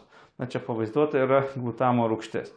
kaip maisto priedas, jisai yra vadinamas mononatrio glutamatas, tai reiškia, kad viena iš 2 karboksy grupių yra neutralizuota ir ten mes turime druską su natriu. Tai techniškai, jeigu ten paimsim ląstelėse glutamatą, tai ten yra abi 2 tos grupės neutralizuotas. Jeigu, sakykim, grynas glutamatas, tai jisai tiesiog būtų rūgštus, nes rūgštumą duotų vandenilio jonai atsiskyrę nuo jo. Tai va, dabar glutamatas iš tikrųjų susidaro per vieną reakciją nuo Krebso ciklo. Vėlgi, o čia matėm, yra citrinų rūgštis, tada ten toliau virsta izocitrinų rūgštimi, tada toliau virsta į tokį labai irgi svarbų junginį daug kur dalyvaujantį, tai yra alfa keto ar okso glutaratas. Tai va, dabar šitos bakterijos, būtent tam tikras jų tas mutantas, sakykime, ar kaip pavadinti, tam tikra jų forma, kuri pavadinta tuo Corynebacterium glutamicum, jinai turi po to einantį fermentą, kuris yra alfa keto glutarato dehidrogenazė, tiesiog labai silpnai veikianti. Jisai ten yra mutavęs ir turbūt ir nuo to normalaus veikimo jisai tiesiog yra lėtesnis. Aišku, papildomai ten turi susidaryti oksalocetato iš kažkur, jisai gali susidaryti iš piruvato iš tikrųjų papildomų čia kelių. Jeigu toliau čia vyksta viskas labai lėtai, tai alfa keto glutaratas iš tikrųjų kaupiasi. Jisai kaupiasi ir norint jo atsikratyti, reikia kažką su juo padaryti. Tai kas čia yra pas tą bakteriją padaroma, tai aktyviai veikia kitas fermentas, kuris prie jo prikabina amino grupę ir susidaro glutamatas. Jau ta amino rūgštis. Ir norint išspręsti šito per didelę koncentraciją, tiesiog visas yra nukreipiamas į glutamato susidarimą ir tada tas glutamatas jau ten kaupiasi ar ten yra šalinamas lauk. Taip, ir šitoje vietoje dalyvauja toks fermentas glutamato dehidrogenazė, tai būtent jisai yra antras fermentas po glutamino sintetazės, kuris gali paimti šitą laisvą amonio joną ir prikabinti jį prie kažkokio organinio junginio. Tai bakterijos iš tikrųjų turi tokį variantą, mes turime glutamato dehidrogenazę, bet pas mus jisai yra linkęs veikti priešingą pusę. Jis glutamato negamina panaudodamas laisvą amonio joną, bet jisai iš tikrųjų iš glutamato padaro alfa keto glutaratą, nuo jo nukabindamas amonio joną, nuo amino grupę, kuri virsta amonio jonu. Tai va, dabar tos pačios grupės bakterijos buvo paskui panaudotos ir gaminti kitoms amino rūgštims. Šiuo atveju tai yra lizino. Lizinas tai yra viena iš amino rūgščių, kuri taip pat yra naudojama baltymų sintezei. Jinai priešingai negu glutamatas yra nepakeičiama gyvūnų organizmuose ir iš tikrųjų jos yra labai mažai daugumoje augalinių kultūrų, kur mes naudojame maistui. Ir dėl to, sakykime, tiek žmonėms, gerai, žmonės valgo mėsos, tai trūkumo nėra, bet pagrindinis trūkumas yra gyvūnams, kuriuos mes šeriame augaliniu maistu ir jiems gali trūkti šito amino rūgšties lizino, nes jie, kaip ir mes, jo pasigaminti negali. Tarp visokių bakterijų buvo bandoma surasti tokios, kurios gamintų to lizino didesnius kiekius ir porą tokių kamienų buvo atrasti. Ir ten buvo, pasirodo, kad 2 mutantai, kurie tą liziną sintetino didesnių kiekių, jau tokių kiekių, kur galima kažką galvoti apie gamybą ir kai buvo ištirta, kas pas juos yra kitaip lyginant su tuo laukiniu tipu, tai pasirodo, kad yra ten porą mutacijų. Sakykime, laukinio tipo normalia metabolizme iš Krebso ciklo šito tarpininko oksalocetato yra pagaminama amino rūgštis aspartatas. Čia irgi viena iš tų 20. Panaši glutamatą, tik tai vieno anglies atomo trumpesnė. Startinis fermentas, kuris įjungia tolimesnio amino rūgščių sintezė iš aspartato yra aspartato kinazė. Ir kaip aš sakiau, kadangi jis yra startinis, tai jisai yra reguliuojamas. Tos kitos amino rūgštys galutinės, metioninas, trioninas ir lizinas, reguliuoja šito fermento veiklą. Yra 3 to fermento rūšis organizme ir kiekvienas iš jų yra, organizme tai čia pas bakterijas, ir kiekviena iš jų yra reguliuojama vienos iš šitų amino rūgščių. Kitaip tariant, jeigu ten, sakykime, kai kurios iš šitų amino rūgščių kaip pritrūksta, tai jinai, sakykime, sumažėja koncentracija, nuo savo to fermento atsikabina ir tada jisai paleidžia šitą reakciją tolyn. Dabar, jeigu, sakykime, sumažėja ten lizino, tai jisai savo fermentą ten atleidžia ir ten paleidžia vėl procesą tolyn. Jeigu visų šitų užtenka, tai tada jie visi yra prisijungę prie savo tų fermentų ir stabdo jų veiklą. Dabar problema yra ta, kad mes visgi norim, kad to lizino ten būtų daug ir kad ta reguliacija ten kažkaip nevyktų. Ir dabar viena iš tų atrastų mutacijų pasirodo, jinai tiesiog būtent susijusi su ta lizino slopinimo vieta ir tiesiog tas lizinas nebegali prisijungti, tas fermentas yra nuolat aktyvus ir jisai tą kelią varo į priekį ir tada tenai gamina tą liziną jo perteklių. Kitas variantas yra, kad yra mutavęs ir neveikiantis homoserino dehidrogenazė fermentas ir tada jisai tiesiog tolimesnį kelią visiškai nulaužia, čia jo tiesiog nebėra, nieks nebevyksta ir nesusidaro metioninas ir nesusidaro trioninas. Tai tos bakterijos jos turi gauti iš aplinkos metionino ir trionino, tai sakykime, jeigu ten baltyminį maistą kažkokį naudoja jos terpę, tai tada viso šito yra. Bet jeigu mes sumažinam šito trionino arba įdedam jo tik tai tiek, kad tos bakterijos galėtų gamintis baltymus, bet jo visą laiką būtų labai labai mažai, tai tada tas trioninas jisai savo fermentą neblokuoja. Jisai varo į priekį, bet kadangi susidaręs šitas junginys, jisai negali būti toliau panaudojamas trionino sintezė amino rūgšties, tai tada veikia viskas per liziną. Ir tada lizinas amino rūgštis kaupiasi tose bakterijose ir paskui gali būti tenai išgryninama ir panaudojama maisto papildams ir panašiai. Taip, dabar norint, sakant, mes ką čia matėm, tai buvo tokie laimingi pavyzdžiai. Dabar norint, netgi ir turint, sakykime, tokį atsitiktinumą, atradai mutantą, jisai gamina dideliais kiekiais tą kažkokią tai medžiagą. Dabar norint kurti biotechnologinį procesą, reikia išspręsti labai daug problemų. Dabar aš nesigilinsiu į tas problemas, visas problemas, su kuriuom susiduria biotechnologai, kas liečia fermentaciją, sąlygų ten atidirbimą, ten tuos fermentatorius, kaip jie veikia, kaip viskas reguliuojama ir taip toliau.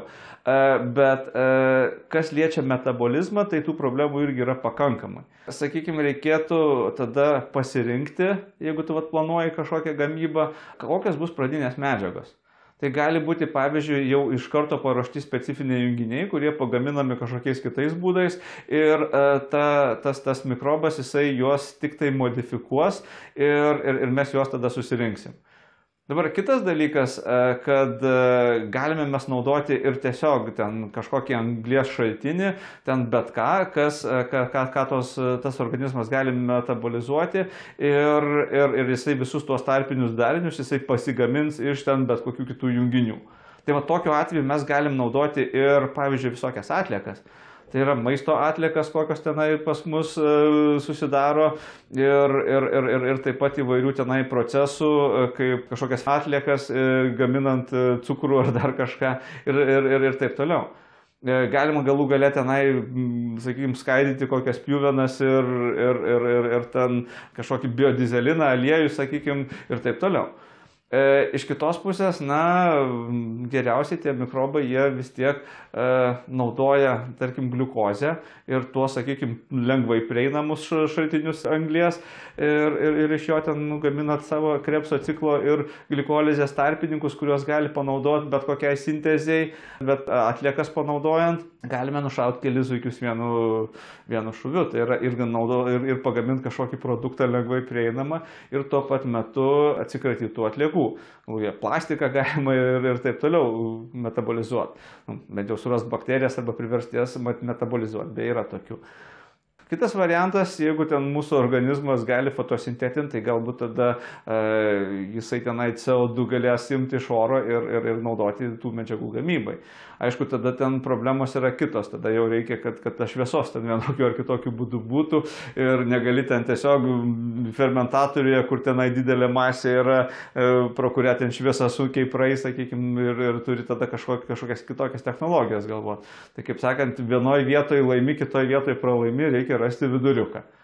Dabar, jeigu, sakykime, mes visgi paimam, kad skaidysim kažkokias atliekas ir duosim tai bakterijai skaidyti, tai, žinot, bakterijos yra skaidytojai, jie išskiria fermentus į aplinką, aplinkoje tie fermentai veikia įvairias ten tas medžiagas, skaido į paprastesnės ir tada tas paprastesnės tos bakterijos pasiima.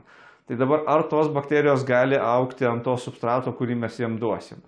Ar ten kažkokie šiaudai, ar plastikas, ar galų galia nafta, ar kažkas, ar ten gali skaidyti. Jeigu negali skaidyti, tai reikia ieškoti tokių, kur gali, arba bandyti vesti kažkokius genus į tą bakteriją, į tą organizmą, kad jisai visgi ten tuos fermentus galėtų pats gaminti ir tas medžiagas skaidyti ir paskui tų skaidimo produktus susisiurbti į vidų. Dabar klausimas tada yra, kaip ten tie susidarę produktai pateks į vidų, nes vėlgi yra membranos veikia taip pat kaip ir pas mus, ten vienos medžiagos mažos hidrofobinės praeina kiaurai, kitos medžiagos, kurios tirpsta vandenyje, per membraną praeiti negali, joms pernešti yra naudojami specialūs transporteriai. Ir, bakterijos, aišku, būna apsirūpinę įvairiais tais transporteriais, bet vėlgi nebūtinai turi viską, ką mes norim, kad jos turėtų. Tai tada reikia pasirūpinti galbūt, kad būtų tų transporterių, arba jų gali būti, bet labai mažai, tai tiesiog, sakykime, įvesti kažkokius genus, ar padaryti, kad tenai jos gamintų daugiau tų transporterių, tai over ekspresuotų, sakykime, tai padidintų raišką ir jų būtų daugiau membranų. Aišku, reikia galvoti ir apie susidariusi produktą, kaip jis iš tų bakterijų išeis, sakykime. Tai tada vėlgi yra kažkokios tenai medžiagos. Arba kitokių atvejų mums reikės tas ląsteles, kurios prigamins mūsų to junginio, reikės po to ardyti ir iš jų išskirinėti, kas vėlgi yra papildomi nuostoliai, papildomi pinigai ir nepatogumai. Toliau, jeigu mes, sakykime, turime kažkokį pradinį tą junginį, jau pateks į tas ląsteles ir ten iš principo reakcijos vyksta arba gali vykti. Klausimas, kad nebūtų ten kažkokių papildomų stabdžių, mums reikia galbūt pasirūpinti ir kažkokių kitų medžiagų šaltinių. Tai pavyzdžiui, glutamatą gaminant ten yra sunaudojami dideli kiekiai amonio jonų, tai yra amoniako. Tai tenai yra specialus tas fermentatorius, taip, kad jisai tiekia azotą, būtent amoniako pavidalu tenai burbulus leidžia į tą augimo terpę ir tos bakterijos dideliais kiekiais tą amoniaką naudoja glutamato sintezė. Be amoniako tai šitas tai negalėtų susidaryti dideliais kiekiais. Galbūt tenai gaminant kažką reikia sieros, fosfatų ir panašiai. Tai dabar iš vienos pusės, sakykime, tu tenai duodi papildomas medžiagas, kaip tenai amoniaką, ten galbūt sulfatą ar ten vandenilio sulfidą galbūt, fosfatą, bet vėlgi gali būti, kad pas tas bakterijas yra per mažai fermentų ekspresuojamų, kad šitą galėtų jos efektyviai paimti. Jos gali paimti, bet pas jos visa sistema veikia taip, kad tos medžiagos būtų paimamos ir įtraukiamos į gamybą būtent tokiais tempais, kad jos išlaikytų savo gyvybingumą ir galėtų dalintis. Jos niekada neplanavo gaminti kažkokios medžiagos dideliais kiekiais. Tai tokiu atveju galbūt vėlgi reikėtų tos fermentus, kurie čia veikia, gal šiek tiek paskatinti jų koncentracijas, padidinti vėl tenai genetiškai modifikuojant tos mikrobus. Labai dažna problema, kaip aš minėjau, yra tas redokso santykis. Tai yra NADPH būtent trūkumas. Čia turėtų turbūt. Ten vyksta labai daug redukcijos reakcijų ir neužtenka būtent šito NADPH, kad pilnai patenkintų poreikį ten tų reakcijų. Ir jisai, kaip sakiau, susidaro specifiniuose procesuose ir tada reikia tuos procesus vėl paspartinti, galbūt tenai padidinant fermentų koncentracijas. Gali būti, kad kažkokie kiti tie vadinamieji reagentai, tai yra kofermentų, ten irgi yra trūkumas ir ta bakterija nebūtinai spėja jų prisigaminti pakankamai, kad pilnai patenkintų mūsų ten tas tų reakcijų poreikius. Tai vėlgi tu turi pagalvoti ir apie tai. Gali būti kitų fermentų koncentracijos per mažos, susidaro butelio kaklelis, pavyzdžiui, ten vieni veikia greitai, kitas ne. Nu, normaliai pas bakteriją viskas yra sutvarkyta, bet kai tu tenai už kažką išderini, prasideda tenai procesai, pradeda vykti labai greitai, tai kažkurie gali tiesiog irgi nespėti su visais.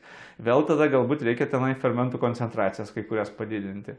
Taip, dabar produktai susidarę gali slopinti tam tikrus fermentus, kaip matėm lizino atveju gamybos. Tai čia šitoje vietoje irgi tu turi pagalvoti apie tai, ar šito nebus ir kaip šitą apeiti. Kitas variantas, vėlgi tu turi pagalvoti, o kas jeigu tas mikrobas jisai tą tavo produktą ten toliau metabolizuos, kažką su juo darys. Tai tada tu turi pasirūpinti, kad tie fermentai, kurie skaido tavo pagamintą produktą, jie taip pat būtų kažkaip tenai prislopinti. Galų gale ten visą šitą išsprendus, viskas atrodo veikia gerai, bet mikrobas pasidaro pats labai mažai gyvybingas ir labai jautrus, sakykime, visokiam ten stresui iš aplinkos ir pradeda tiesiog prastai daugintis, prastai augti. Idealu yra, kad jisai, sakykime, auga ne per greitai, tai yra tenai negamina biomasės be reikalo, o ten dauginasi gerai, yra ganėtinai gyvybingas, sakykime, ir gerai gamina tavo produktą. Vėlgi reikia ieškoti kažkokio viduriuko, nes per daug gamindamas jisai gali pats, sakykime, lėtai daugintis ir pasidaryti labai neatsparus tiesiog aplinkos sąlygom ir, sakykime, tenai tiesiog trumpai gamina dideliais kiekiais, o paskui ten staiga visi mikrobai pradeda mirti ir vėl procesas tada stoja. Nu ir turbūt daugiau problemų galima sugalvoti, kuriuo aš čia neišvardinau. Ir tikrai galiu lažintis, kad tikras geras biotechnologas jums pasakytų dar daugiau. Kokie dar produktai gali būti gaminami biotechnologiniais metodais. Na, bet tų paminėtų tai yra kitos aminorūgštys, trioninas, metioninas, cisteinas, fenilalaниnas ir taip toliau. Na, dauguma iš jų yra šitos nepakeičiamos, tai yra tokios, kurių mes organizme negalim pasigaminti. Beje, cisteinas, jisai prieš biotechnologinius procesus buvo ir iš tikrųjų dabar nemaža dalimi yra Kinijoje gaminamas iš plaukų. Aišku, ten visokie kanopos, ragai ten gali būti panaudojami, bet būtent įdomus dalykas, kad kirpykloje, sakykime, kai apkerpamas kažkoks žmogus, jo plaukai gali būti priduodami į biotechnologijų ten kompanijas, kur ten bus ten suhidrolizuojami ir iš jų ten išskiriamas cisteinas. Ir ten nemaža cisteino dalis yra pagaminama būtent tokiu būdu. Taip, penicilinas. Vienas iš pirmųjų irgi ten tokių medžiagų gamybų biotechnologiniais būdais. Paskui po jo sekęs streptomicinas ir kiti antibiotikai gaminami yra šitų mikroorganizmų. Askorbo rūgštis ir kai kurie kiti vitaminai. Dabar įvairūs medikamentai gali būti gaminami ir yra gaminami iš tikrųjų. Tai čia yra tokia istorija kortizono, kur chemikai ten išmoko ar surado būdą, kaip jį pagaminti cheminiais būdais. Čia beje vaistas nuo uždegimų įvairių, uždegiminių procesų ir ten pasirodė kažkada labai, kai jis buvo surastas, labai efektyvus nuo reumatoidinio artrito, autoimuninės ligos. Ir chemikai jį pagamino, kur 1 gramas kainavo apie $260. Paskui buvo ieškoma pusiau sintetinių, pusiau biotechnologinių šitų sprendimų ir buvo ten surastas ten toks, sakykime, irgi tarpinis, kur dalis reakcijų chemiškai vykdoma, dalis reakcijų yra mikrobiologiškai, tai yra mikroorganizmai daro, fermentai. Ir kaina tada buvo numušta iki $1,3 už gramą. Tai galite paskaičiuoti, kiek kartų sumažėjo kaina. Ir iš tikrųjų viskas įvyko faktiškai dėl vienos reakcijos.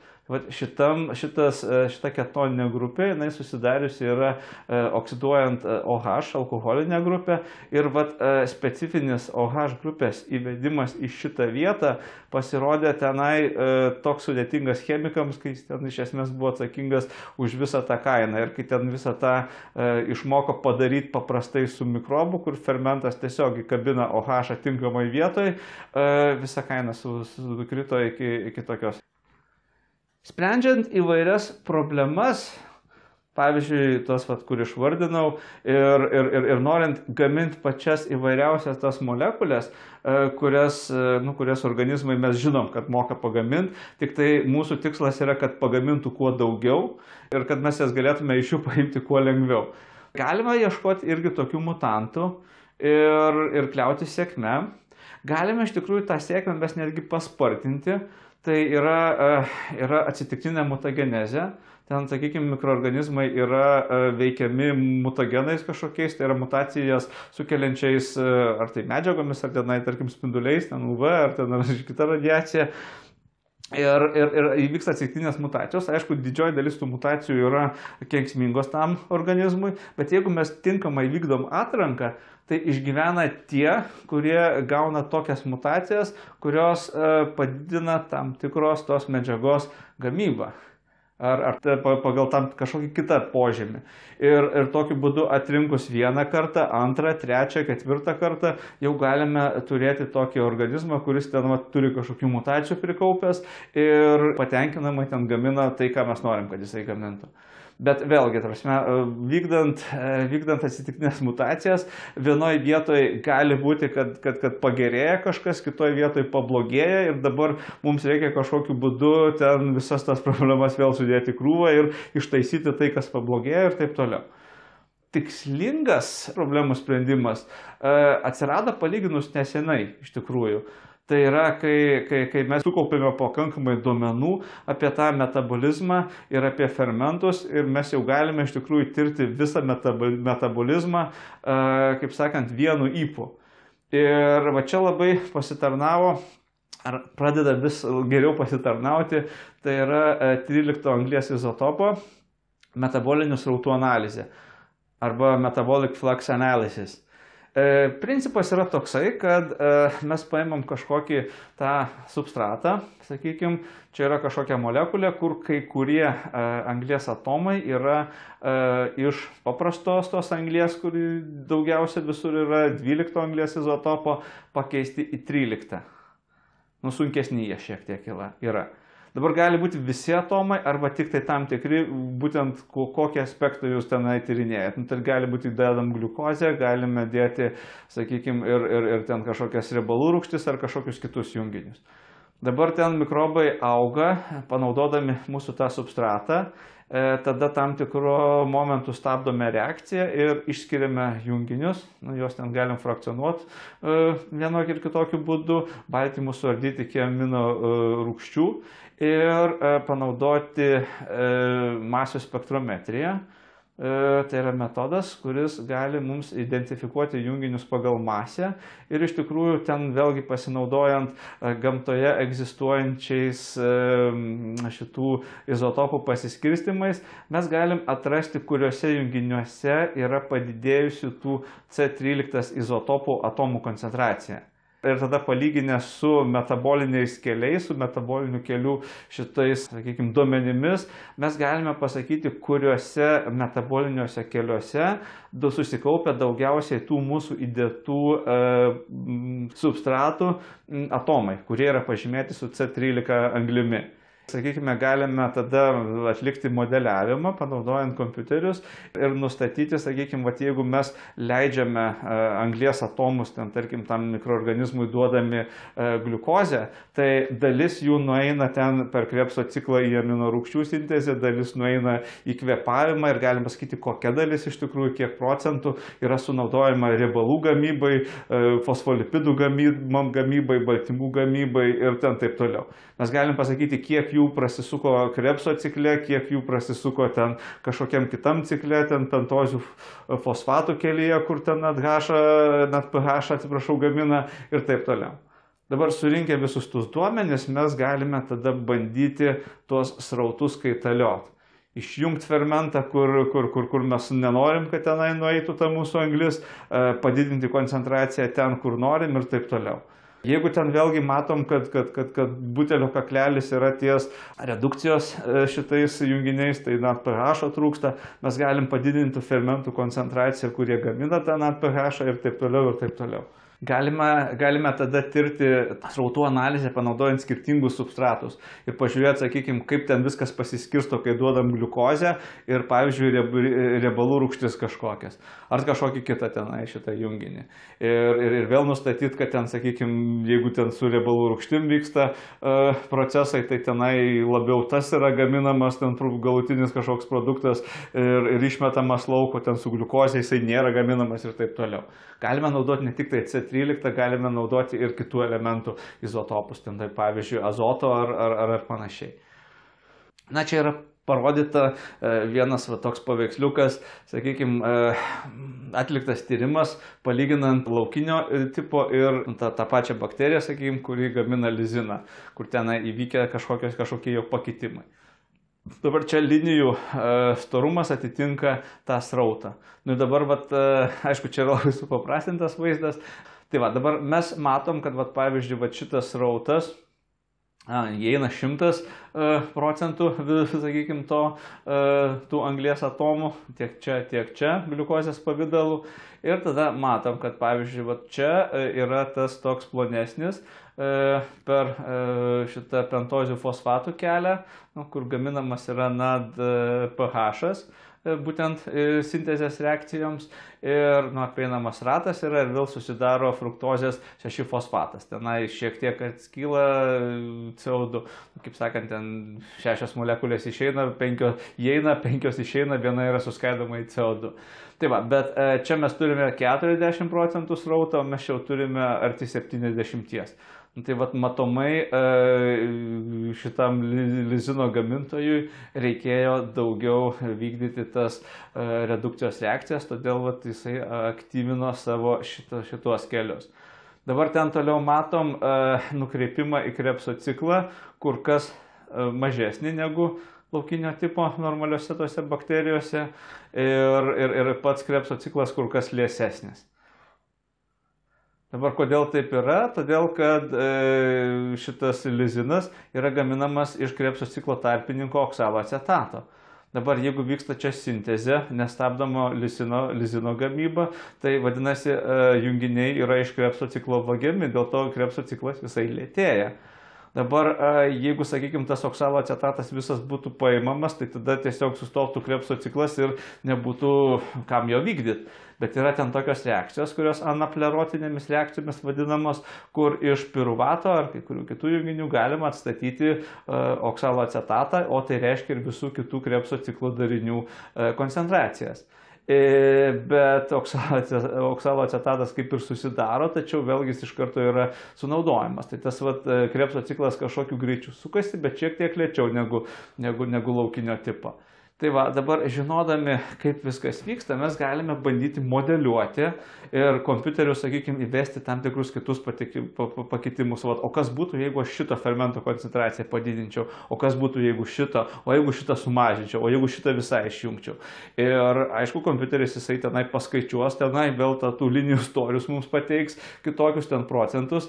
Aišku, nebūtinai jie sutaps su realybė, bet tada mes tikrinam, tada vėl bandom, gaunam naujų duomenų, ten įvedam juos į kompiuterį, vėl bandom ir galiausiai sukuriam geriausiai veikiantį lizino ar kažkokio kito junginio prodiuserį.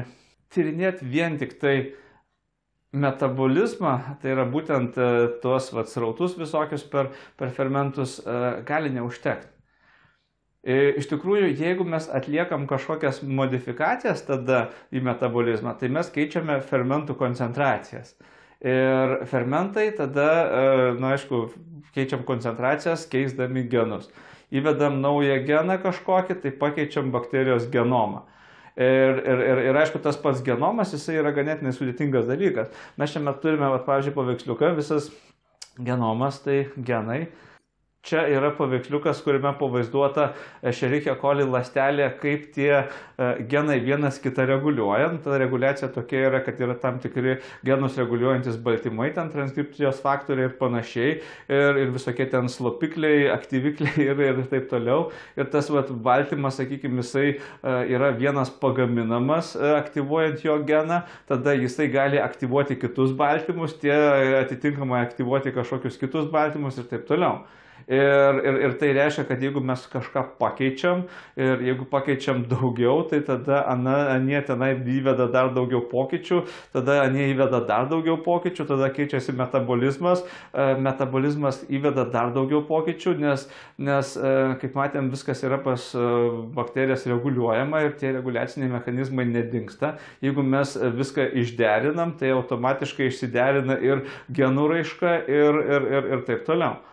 Ir iš tikrųjų, norint pamatyti visą tą procesą sumodeliuoti, tai yra nuo pat genų iki galutinių šitų jau gaminamų medžiagų, iš tikrųjų mums reikia žiūrėti ir genomą, ir tai, kaip vyksta transkripcija visų ten tų genų ir taip toliau. Ir yra tokie dabar didžiuliai, sakykime, mokslai su skambiais žodžiais kaip genomas, tai yra visi genai esantis organizme, pas bakterijas čia viena chromosoma plus plazmidės, tada transkriptomas, tada visos RNR kokios yra pagaminamos, tada proteomas, metabolomas ir galiausiai tas fluksomas, tai yra visi, sakykime, ten srautai, kurie vyksta tarp atskirų fermentų. Čia kartu, sakykime, su metabolomu. Metabolomas tai yra visos cheminės medžiagos, kurios kaip tarpiniai junginiai susidaro ir kaip galutiniai ir kaip pradiniai taip pat viskas sueina į metabolizmą. Tai dabar, jeigu mes įsivaizduosim, kokio sudėtingumo tai yra problema, tai pirmiausia, čia turime chromosomą. Tai čia yra genomas. Yra tam tikri genai, sakykime, čia. Galbūt jau žinot, kodėl rodiklėmis jie yra paišomi. Taip, dabar nuo tų genų vyksta transkripcija, susidaro, čia DNR, susidaro RNR. Tai yra visokios ir informacinės, ir ribosominės visokios RNR. Dabar čia vyksta gamyba, transkripcija. Dabar nuo kai kurių tų RNR yra vykdoma transliacija, susidaro baltymai. Dabar tie kai kurie baltymai yra fermentai ir jie vykdo tam tikras cheminės reakcijas ir, sakykime, iš kažkokio tokio junginio pagamina tokį junginį. Šitas iš tokio junginio pagamina tokį junginį ir taip toliau. Tai čia jau yra viskas, kas apačioje, čia yra cheminės reakcijos, tą vadiname metabolizmu. Tam tikri greičiai, tai čia būtų tie srautai, kurie apibūdina, kaip ten medžiagos teka per visą tą. Bet dabar tie srautai, šitų medžiagų koncentracijos ir jų gamybos greičiai, viskas priklauso nuo fermentų koncentracijos. Fermentų koncentracija priklauso nuo to, kaip tenai aktyviai transkripcija ir transliacija vyksta ir taip pat viskas yra valdoma per DNR. Tai yra, kad yra tam tikri baltymai, kurie reguliuoja tam tikrus genus. Yra tam tikros RNR, kurių funkcija yra būtent reguliuoti tam tikrus genus. Jos tenai nėra transliuojamos, nesusidaro, dažnai nekoduoja jokių baltymų, bet jų yra grinai reguliuojanti funkcija. Yra, sakykime, tam tikri metabolitai, tai yra iš to metabolizmo cheminiai junginiai, jie gali reguliuoti ir fermentų veiklą. Jie taip pat gali reguliuoti ir tam tikrus baltymus, kurie tada gali reguliuoti DNR šitą transkripciją, tai yra genų raišką ir taip toliau. Tai vadinasi, jeigu mes padarom kažkokius pokyčius čia, tai tada vyksta pokyčiai čia, įvyksta pokyčiai čia, tada šitie pokyčiai inicijuoja pokyčius čia, atitinkamai pasikeičia čia, vėl čia pasikeičia ir vienu žodžiu viskas sukasi ir neaišku, kur visą tai nuves. Jau kuris laikas skamba toks skambus terminas sistemų biologija. Tai sistemų biologija dirba su didžiuliais kiekiais duomenų ir tie duomenys ten formuoja, sakykime, tam tikrus tinklus. Pavyzdžiui, visi genai, visos RNR ten, kurios nuo tų genų yra pagaminamos, visi baltymai ir tie cheminiai junginiai. Tada uždedam, sakykime, tuos srautus, kur per kiekvieną reakciją mes matuojame greičius, uždedame koncentracijas šitų RNR, tai yra raiškos greičius ir tada bandome modeliuoti viską iš karto. Tai šiais laikais tokios analizės jau iš tikrųjų yra įmanomas. Aišku, norint pilnai tai išnaudoti, mes turim turėti biochemikus, kurie nebijotų didelių duomenų, mokėtų programuoti ir mąstyti, sakykime, kaip programuotojai ir kaip biologai tuo pačiu metu, ar bent jau galėtų gerai susikalbėti su programuotojais ir kitokių sričių specialistais. Na ir taip pat nebijotų imtis iššūkių. Tokių dalykų, kurių iki tol dar niekas nedarė. Ačiū uždėmesi. Turbūt ir kantrybė.